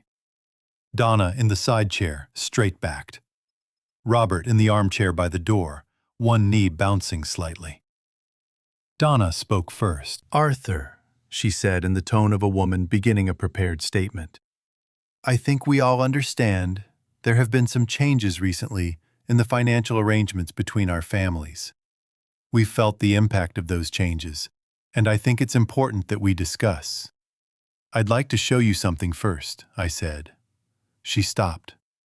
The room recalibrated. I went to the back hallway and opened the door, and Thomas stepped out. And I watched every face in that living room react to the sight of a man they hadn't known was there. Julian's jaw tightened visibly. Chloe's hand found Julian's arm on the couch. Richard's folded arms pulled in slightly. Robert's bouncing knee went still. Thomas carried his laptop and a small portable projector I had borrowed from the library 2 days before and had practiced setting up 4 times so there would be no fumbling. He set them on the coffee table beside the manila folder, nodded to the room generally, and connected the projector to the laptop with the unhurried precision of a man who had been in difficult rooms before and understood that composure was its own form of authority. "This is Thomas Reed," I said. "He's been my attorney for 30 years. He's going to walk us through some information before we discuss anything."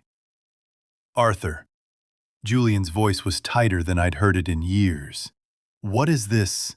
"This?" I said, sitting down in the chair I had positioned for exactly this moment, facing the room. Back straight, Eleanor's blue button-down feeling like the right choice it had always been. "Is a conversation that's 6 years overdue." Thomas opened the spreadsheet on his laptop. The projector threw it onto the living room wall, large and clear and undeniable. 6 years of transfers organized in neat rows, with dates and amounts and recipient names rendered in a font large enough for everyone in that room to read without leaning forward. Nobody leaned forward. They didn't need to. The number at the bottom of the column sat there on my living room wall, in the afternoon light coming through the windows Eleanor had always kept clean. And the room went so quiet. I could hear the refrigerator running in the kitchen, and a dog barking somewhere down the block. And the particular sound a room makes when everyone in it has stopped pretending. "Thomas," I said.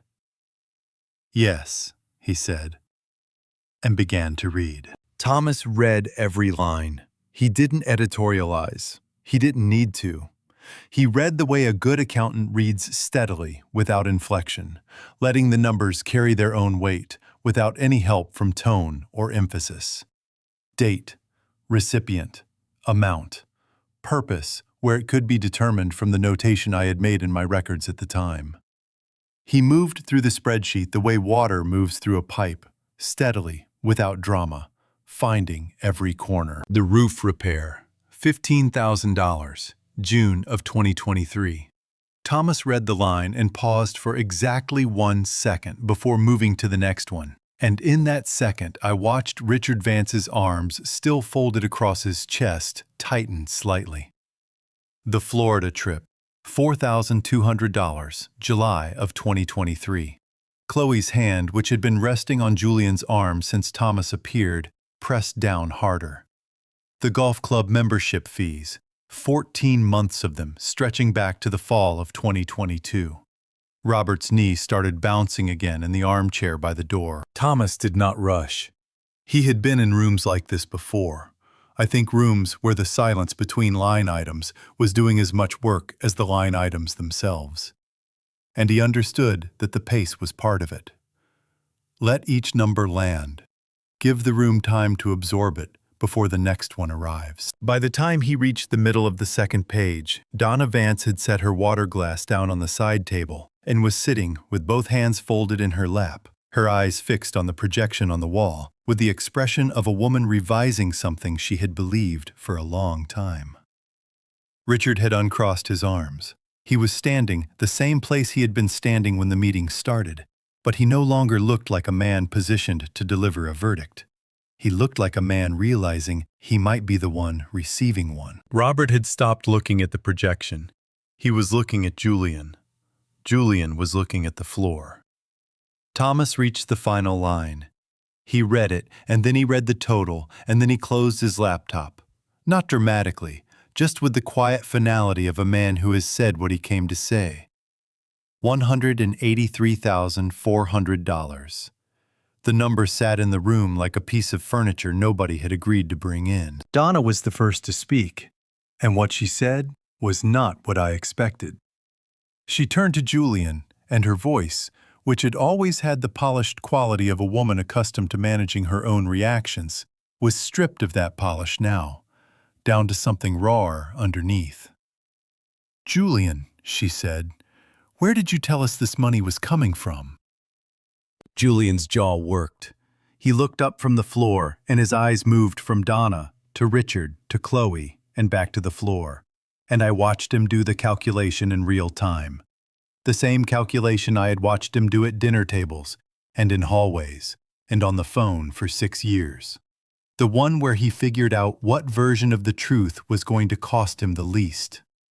This time, there was no version that cost him less than the real one. "I told you it was mine," he said. His voice was quiet and flat. "I said I'd been saving, that I was doing well at work, that I wanted to take care of things." Richard made a sound that wasn't quite a word. He put one hand on the mantelpiece and looked at it like he was checking it was still solid. "You told me," Richard said slowly, "that you had put away money for years, that you'd been planning, that you wanted us to know you could provide for Chloe without any help." He stopped. "You said your father didn't understand the value of, you said he wasn't." He stopped again and looked at me, and the expression on his face was something I hadn't expected to see there.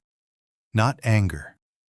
Something closer to shame. "Richard," I said, and I meant it gently, because Richard Vance had been lied to just as thoroughly as anyone else in that room. "You believed what your son-in-law told you. That's not something to be ashamed of." He nodded once, stiffly. Chloe had been silent since Thomas started reading. She sat on the couch beside Julian with her hands clasped in her lap and her blazer very straight. And there was something happening behind her eyes that I couldn't quite read. Not grief, not guilt exactly. Something more complicated then either the expression of someone reassembling a picture they realize has been wrong for a long time. Then she straightened further, which I hadn't thought possible, and turned to look at me directly for the first time since she'd walked in and said, "Why did you let this go on for so long? You're the adult here. You had the accounts. You had the statements. If you knew or even suspected, why didn't you stop it years ago?" Her voice was measured and cold and certain in the way of someone who has found an angle and decided to use it. This is as much your responsibility as anyone's. The room shifted. I let her words settle without responding immediately, because some things deserve a moment before you answer them, and because I wanted her to hear what was coming without having prepared a defense against it. Then I turned to Thomas. "Thomas," I said, "show her line 47. Thomas opened his laptop. He navigated to the row in question and read it aloud. Date, amount, recipient account, the name associated with that account. C. Vance. $3,200. Transferred directly, not through Julian's account, into an account held in Chloe's name alone. The color left her face. Not gradually, the way color leaves a face when someone is merely embarrassed.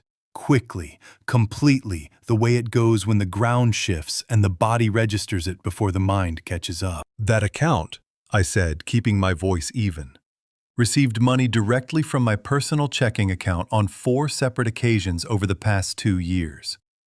The transfers were made at Julian's direction. The account is yours, Chloe, not a joint account. Yours. She opened her mouth.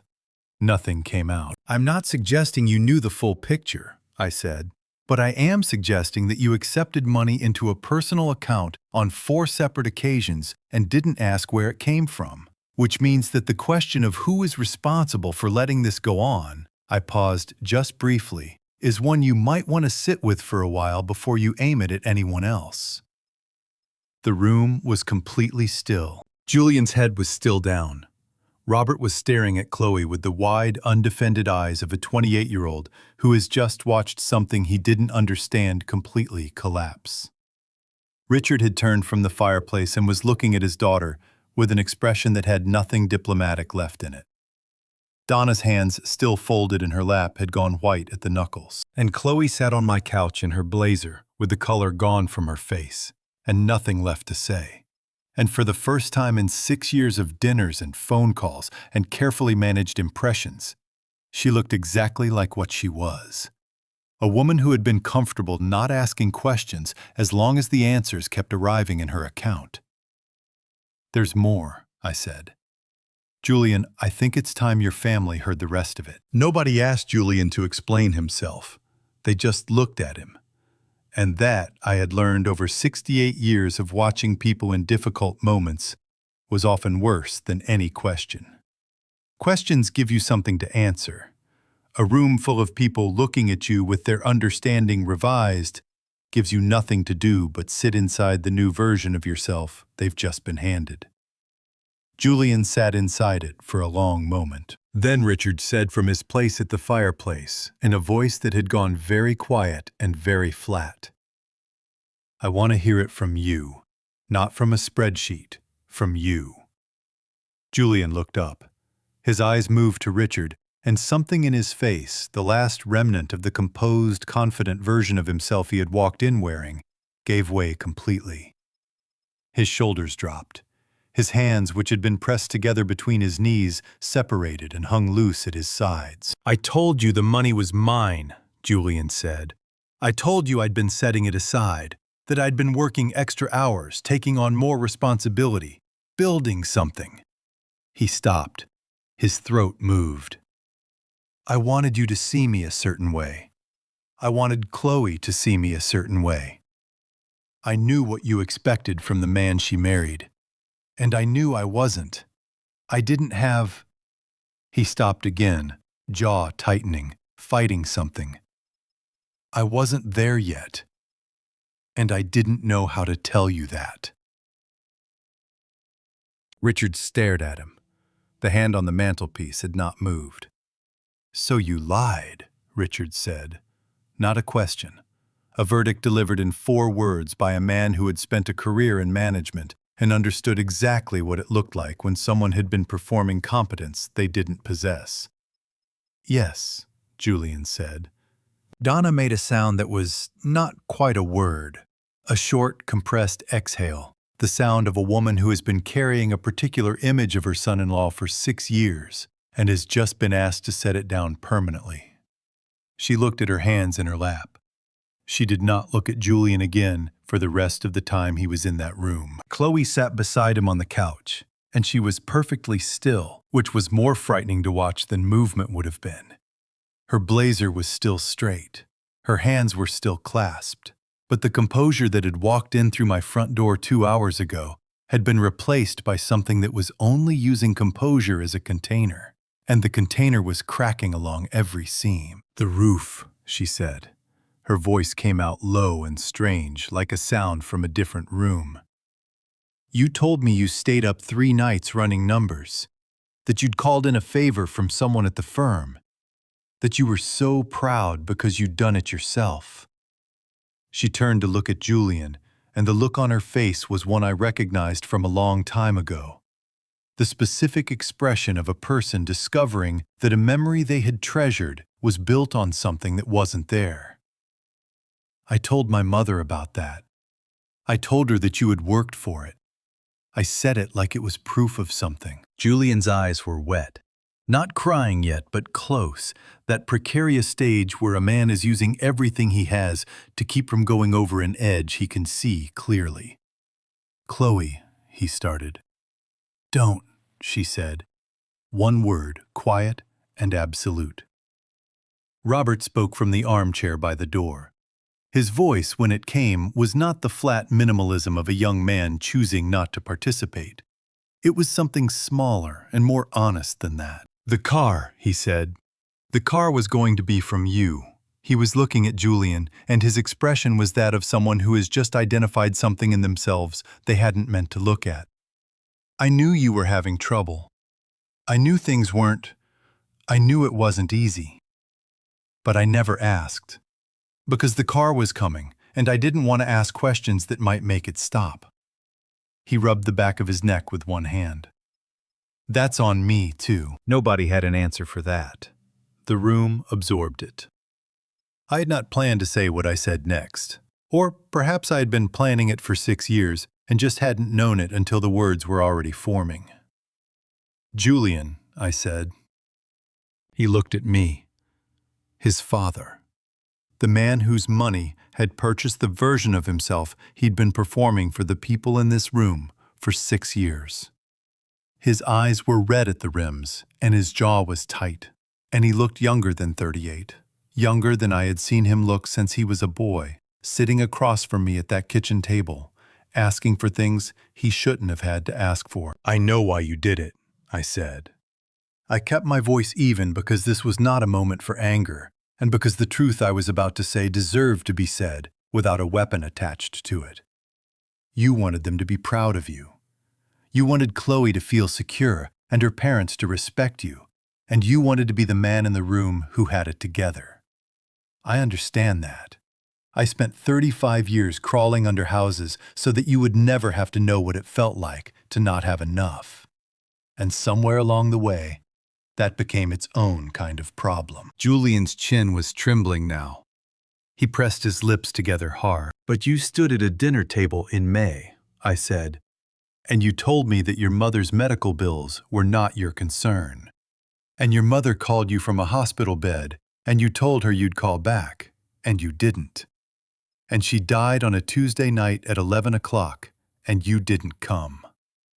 I paused.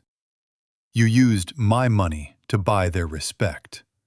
But the night it actually mattered, the night your mother needed her son, the account was empty." The room was completely still. Julian put his face in his hands. His shoulders shook once, twice, a third time, and then the sound came, not loud, not dramatic, just the ragged, undefended sound of a man who has run out of performances and has nothing left but the actual thing underneath. Richard turned away from it. He walked to the window and stood there with his back to the room, looking out at my front yard, his hands clasped behind him.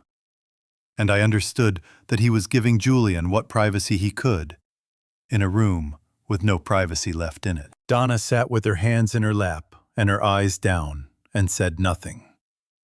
Chloe sat beside her husband and did not touch him, and that the specific absence of her hand on his arm, the inches of couch cushion between their shoulders that had not existed 2 hours ago, said everything that needed to be said about what was shifting beneath the surface of their marriage in real time.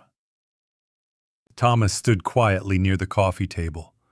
He had closed his laptop when Julian's face went into his hands, and he held it against his side and looked at the floor.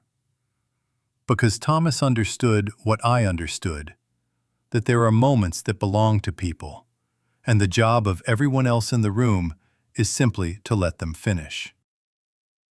After a while, Julian raised his head. His face was wrecked and honest, and more familiar to me than it had been in years. "I'm sorry, Dad," he said. I looked at my son. "I know," I said. And then, because sorry was not the same as done, and because Eleanor had asked me to know, and knowing required doing something with it. "There are a few more things we need to discuss," I said, "about what happens next." The meeting ended the way difficult things sometimes end. Not with resolution exactly, but with exhaustion. The kind that comes when everyone in a room has finally stopped performing, and the effort of that stopping has used up everything that was left. Richard and Donna left first. Richard shook my hand at the door, not the firm, establishing grip from when he'd arrived, but something quieter, a handshake from a man who had revised his understanding of several things in the past 2 hours, and was still working out what that revision meant.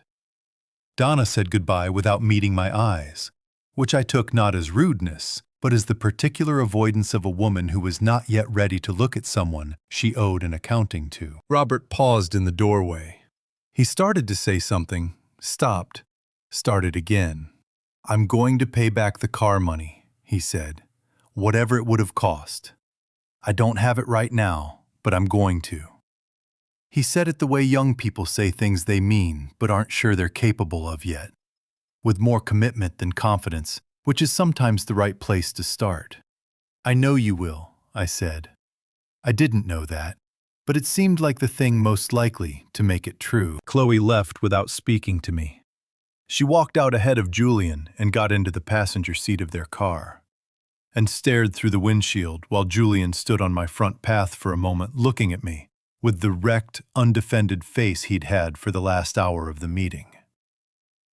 "I don't know what to do now," he said. "I know," I said. "That's the first honest thing you've said to me in 6 years." He got in the car. Thomas and I stood in the living room after everyone had gone, and I poured us both water from the kitchen, and we stood there drinking it in the particular quiet of a room that has recently held a large amount of human difficulty and is now just a room again. "You did well," Thomas said. "Eleanor would have done it better," I said. He smiled at that. "Probably. She was always the smarter one." "Don't tell her I agreed," I said, and then felt the familiar small impact of forgetting briefly that there was no longer a her to tell. Thomas saw it on my face and looked down at his water glass and gave me the moment without making it larger than it needed to be. The call from Donna Vance came 4 weeks later. I was in the backyard pulling weeds from around the base of the orange tree, which needed it, and which gave me something to do with my hands on the mornings when sitting still felt like too much. My phone buzzed in my shirt pocket, and I looked at the screen and answered. "Arthur," Donna said. Her voice had recovered its composure since the meeting, but it was a different kind of composure now. Not the polished management of someone maintaining an image, but the flat, practical tone of a woman who had made a decision and was reporting it. "Donna," I said. "I wanted you to know," she said, "that Chloe has decided to move forward with a divorce. In California, that process doesn't require either party to establish fault. It can be filed on the grounds of irreconcilable differences and proceed from there. Her attorney will be in contact with Julian's. A pause. I thought you should hear it from me rather than secondhand. I stood at the base of the orange tree with a clump of weeds in my hand and the morning sun coming over the fence and thought about what to say to that. I'm sorry for Chloe, I said finally. However this happened, that's a hard thing. Donna was quiet for a moment. She'll be all right, she said in the voice of a mother who needs to believe that, and mostly does. She's stronger than she looks. Another pause, longer. Julian was very convincing, for a very long time. I don't say that as an excuse. I say it because I want you to know that it wasn't we weren't careless. We just believed him. I know, I said. So did I. She said goodbye, and I put the phone back in my shirt pocket and stood there for another minute looking at the orange tree, at the new growth coming in at the lower branches that Eleanor would have noticed weeks before I did. Julian called 3 days later from a number I didn't recognize. New phone, he said when I answered. I'm staying at Kevin's place, guy I work with, just temporarily. Kevin. I filed the name away without comment. I got the message about the appointment, Julian said. He meant the letter I had sent him the previous week, formal, written, delivered by mail, informing him that I had arranged a single session with a licensed clinical psychologist in Pasadena, prepaid, and that the appointment was on a Thursday in November at 2 in the afternoon. The letter had also stated clearly that if he chose not to attend, I would send the full spreadsheet with Thomas's notarized attestation to his employer, his colleagues, and every mutual contact in both our families. Are you going? I asked. A long pause. Yeah, Julian said. I'll go. Good, I said. Dad? His voice shifted. Are we ever going to… He stopped, started again. Is there anything I can do? I thought about Eleanor's voicemail. I thought about the 7 days in the hospital, and the phone she had held herself, and the short call, and the headshake Patricia had described. I thought about the kitchen floor on a Tuesday morning in June, and the 4 rings before Julian picked up, and the 8 words that followed. I don't know yet, I said. That's the honest answer. He accepted that. He said goodbye, and I put the phone down on the kitchen counter and stood there, looking at the coffee maker, still set for 5:15, still running every morning, whether I needed it to or not. Some things kept going regardless. Some things you had to decide to stop yourself. I was still deciding. Gary appeared at the back door 20 minutes later, the way Gary always appeared, with no particular excuse and perfect timing. He looked at my face and went straight to the coffee pot and poured 2 cups without asking. How you doing? He said. Working on it, I said. He handed me a cup and sat down, and I sat down, and we drank our coffee in the kitchen of the house that still smelled like Eleanor. And outside the window, the orange tree stood in the yard the way it always had, patient and unhurried, producing fruit in its own time without being asked to explain itself to anyone. November came to East LA the way it always does, not with the dramatic cold of other places, but with a subtle shift, a degree or 2 cooler in the mornings, the light lying flatter across the yard. By 4 in the afternoon, the orange tree dropping a few leaves that it didn't strictly need to drop, but did anyway, the way living things mark the passage of time in whatever language is available to them. I had been sleeping better. Not well. I wasn't sure well was something I was going to get back in any complete sense. Not in a house that still held the shape of Eleanor in every room. But better. 6 hours most nights instead of 3 or 4. Enough to wake up feeling like a person rather than a collection of unresolved concerns wearing a man's clothes. The Thursday appointment had come and gone. Julian had attended, I knew, because the psychologist's office sent a brief confirmation as we had agreed, simply stating that the scheduled session had taken place. Nothing more than that. What happened in that room between my son and a professional whose job was to hold a mirror at a useful angle was Julian's business, not mine. I had arranged the mirror. What he chose to see in it was up to him. Chloe's divorce filing had moved into the administrative stage that California law required a mandatory 6-month waiting period before a dissolution could be finalized, during which both parties worked with their respective attorneys on the division of assets and any other matters requiring settlement. I knew this from Thomas, who had mentioned it in passing, not because I was tracking the proceedings, but because it was relevant to Julian's current financial situation, which was, by any measure, not good. He had left Kevin's couch and moved into a motel in the eastern end of the valley, the kind of place that rented by the week to people in between permanent situations. I knew this because he had texted me the address 2 weeks earlier, not asking for anything, just sending it the way a person leaves a trail of breadcrumbs when they're not sure they're visible anymore. I had not responded to that text either. On the evening of the 14th, I made myself tea. This was a new habit, or rather, a reclaimed one. Eleanor had always been the tea drinker in the house, and I had always been the coffee drinker. But somewhere in the months since she died, I had started making tea in the evenings, using the same kettle she had used and the same mugs from the cabinet above the stove. And I wasn't entirely sure whether I was doing it because I had come to prefer it, or because it was a way of keeping a small version of her routine alive in the house without having to say that out loud to anyone, including myself. I sat down at the kitchen table with my tea and the newspaper, which I still received in print because Eleanor had insisted on it, and because I had not gotten around to canceling it, and because some habits outlast their original reasons by enough of a margin that you eventually stop questioning them. It was quiet. The kind of quiet that November evenings in this neighborhood produced reliably. Distant traffic. Someone's television through an open window down the block. The refrigerator cycling on and off. A dog somewhere past the back fence, making a brief comment about something and then going silent. My phone was on the table, face up, the way I kept it. Now in case Gary called or Thomas needed to reach me, or one of Eleanor's sisters wanted to check in.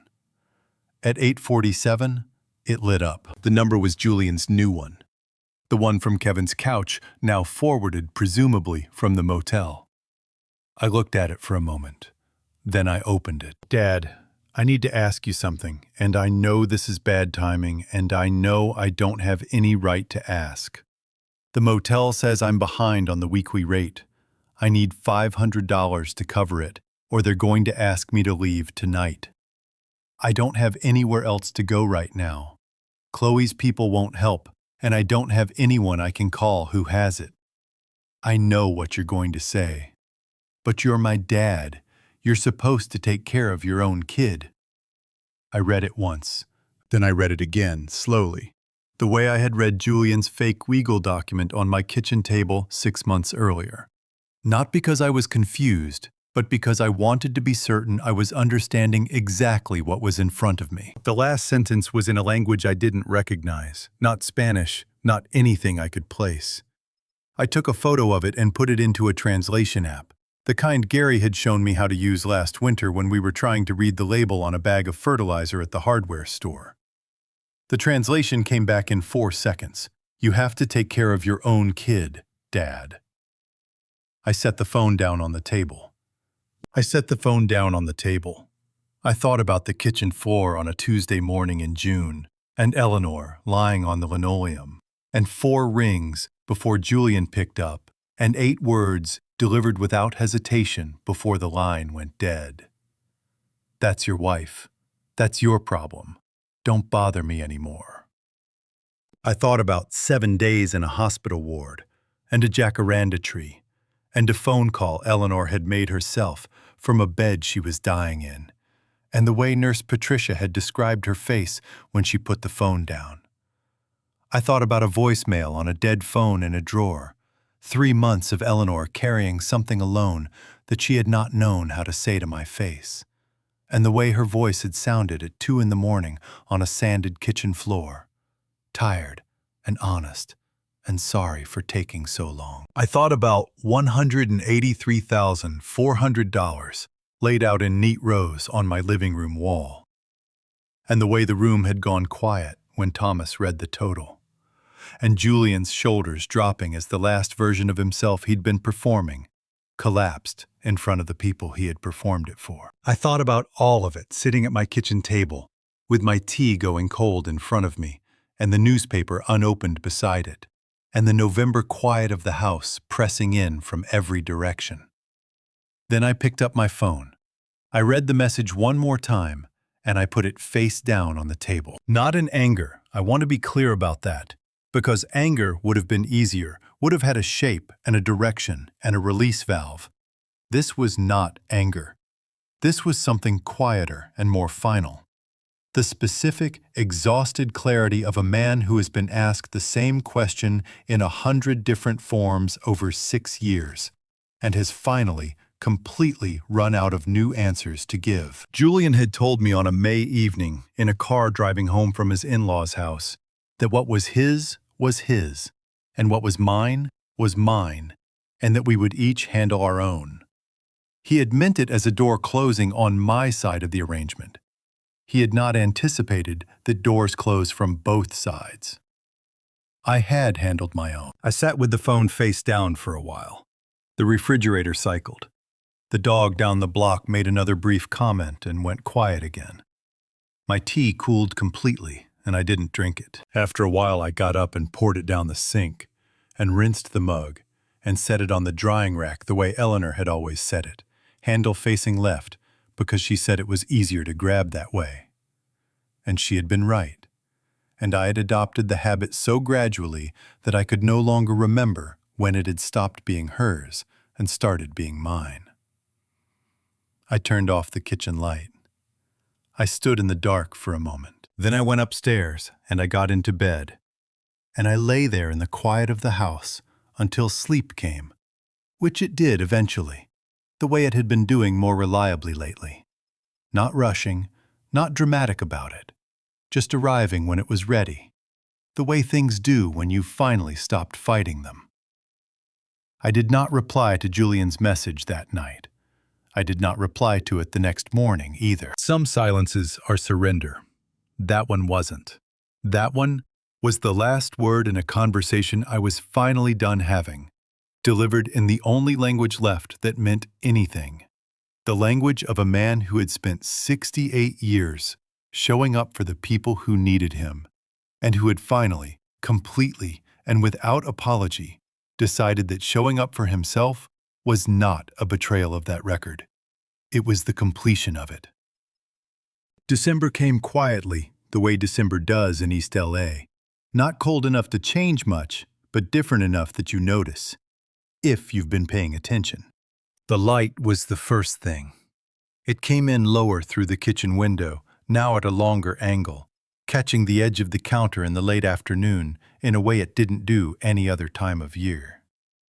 Eleanor used to point that out every single December, standing at the sink with her hands still wet, tilting her head toward the window like she was seeing it for the first time.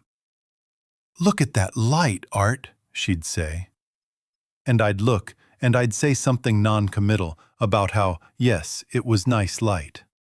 And she'd shake her head at my non-committal answer and go back to whatever she'd been doing. I had never understood until this year what she was actually asking me to do when she said that. She wasn't asking me to evaluate the light. She was asking me to stop for a moment and notice that something ordinary was also beautiful. I was getting better at that. It had only taken me 68 years and losing her to learn it, but I was getting better at it. The orange tree had been busy. A good year, apparently more fruit than I could use. Dense clusters of it pulling the lower branches down. The color deepening from pale September green to the full, heavy orange of December.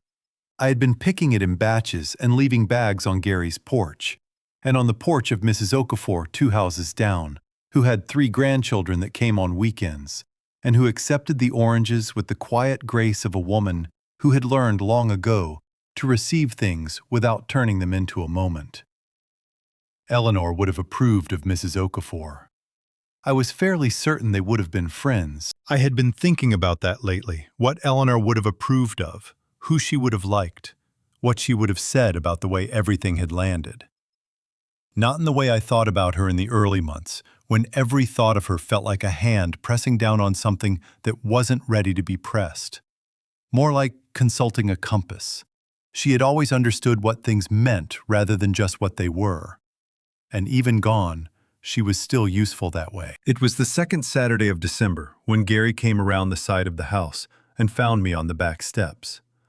I had been out there a while. I'd made coffee after lunch, carried it outside with some idea of drinking it, sat down on the top step, and let the afternoon happen around me without going back inside. The coffee was cold. I hadn't minded. Gary came through the side gate the way he always did, the way neighbors do when they've been neighbors long enough that the front door feels like a formality neither of you needs anymore. He had 2 cans of beer, which meant he'd been planning to come over, and had prepared himself accordingly. He handed me one without asking, sat down beside me on the step. A tight fit, 2 old men on one step. But neither of us mentioned that, and looked out at the yard. At the orange tree, heavy and patient in the last of the afternoon light, standing the way it had been standing for longer than either of us could account for. We sat without talking for a while. Gary understood that. It was one of the things about him I'd come to rely on without ever saying so directly. "You hear from Julian?" he said eventually. "Not since the motel text," I said. He nodded slowly. "Kevin mentioned he picked up some paralegal work, downtown. Temporary, but it's something." I hadn't known that. I turned the information over the way you turn a hand tool over before you use it, checking the weight of it. "Good," I said.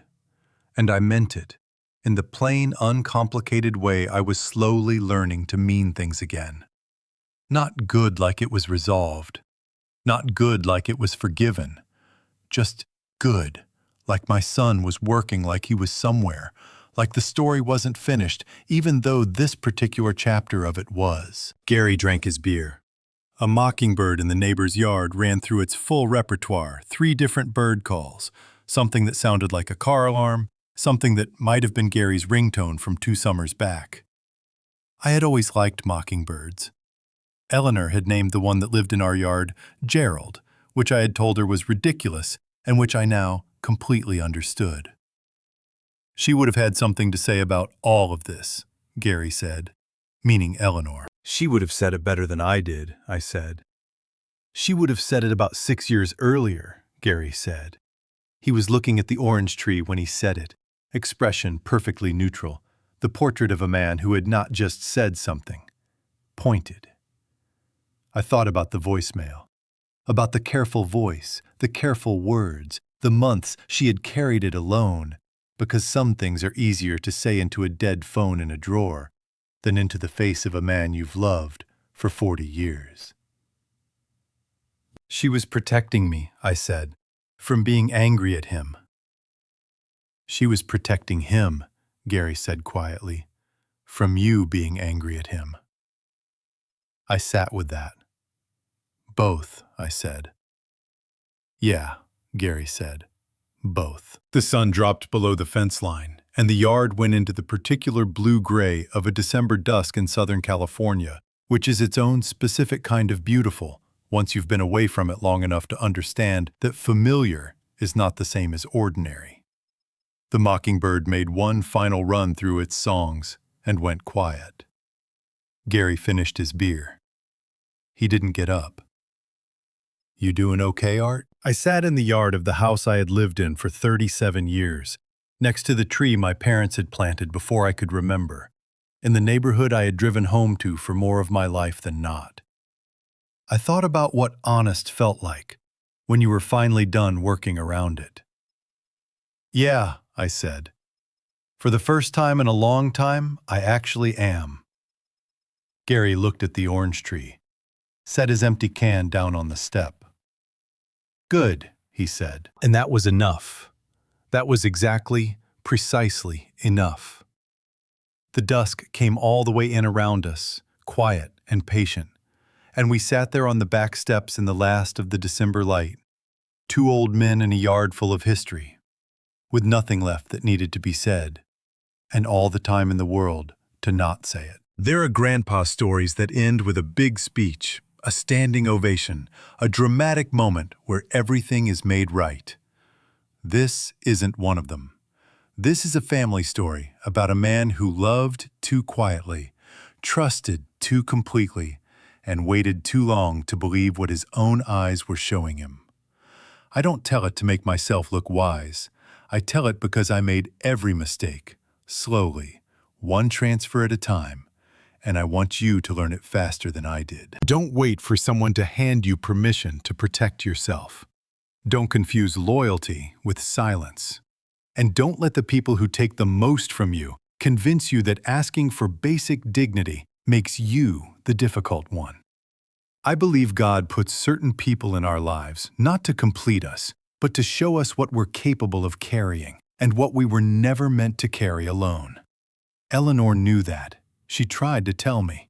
I just needed longer to listen. These grandpa stories don't come with easy answers. But this family story comes with one clear lesson. The people who love you will not use your love as a funding source. If something in this family story sat with you, if it reminded you of someone or something you've been afraid to name, leave it in the comments. I read every single one. Share this if someone needs to hear it, and subscribe so you never miss a story like this one. Thank you for staying with me until the very end. The stories ahead contain some fictional elements created purely for reflection and perspective. If that's not the kind of content you're looking for, no hard feelings. Find what speaks to you. But if you're staying, I'll see you in the next one.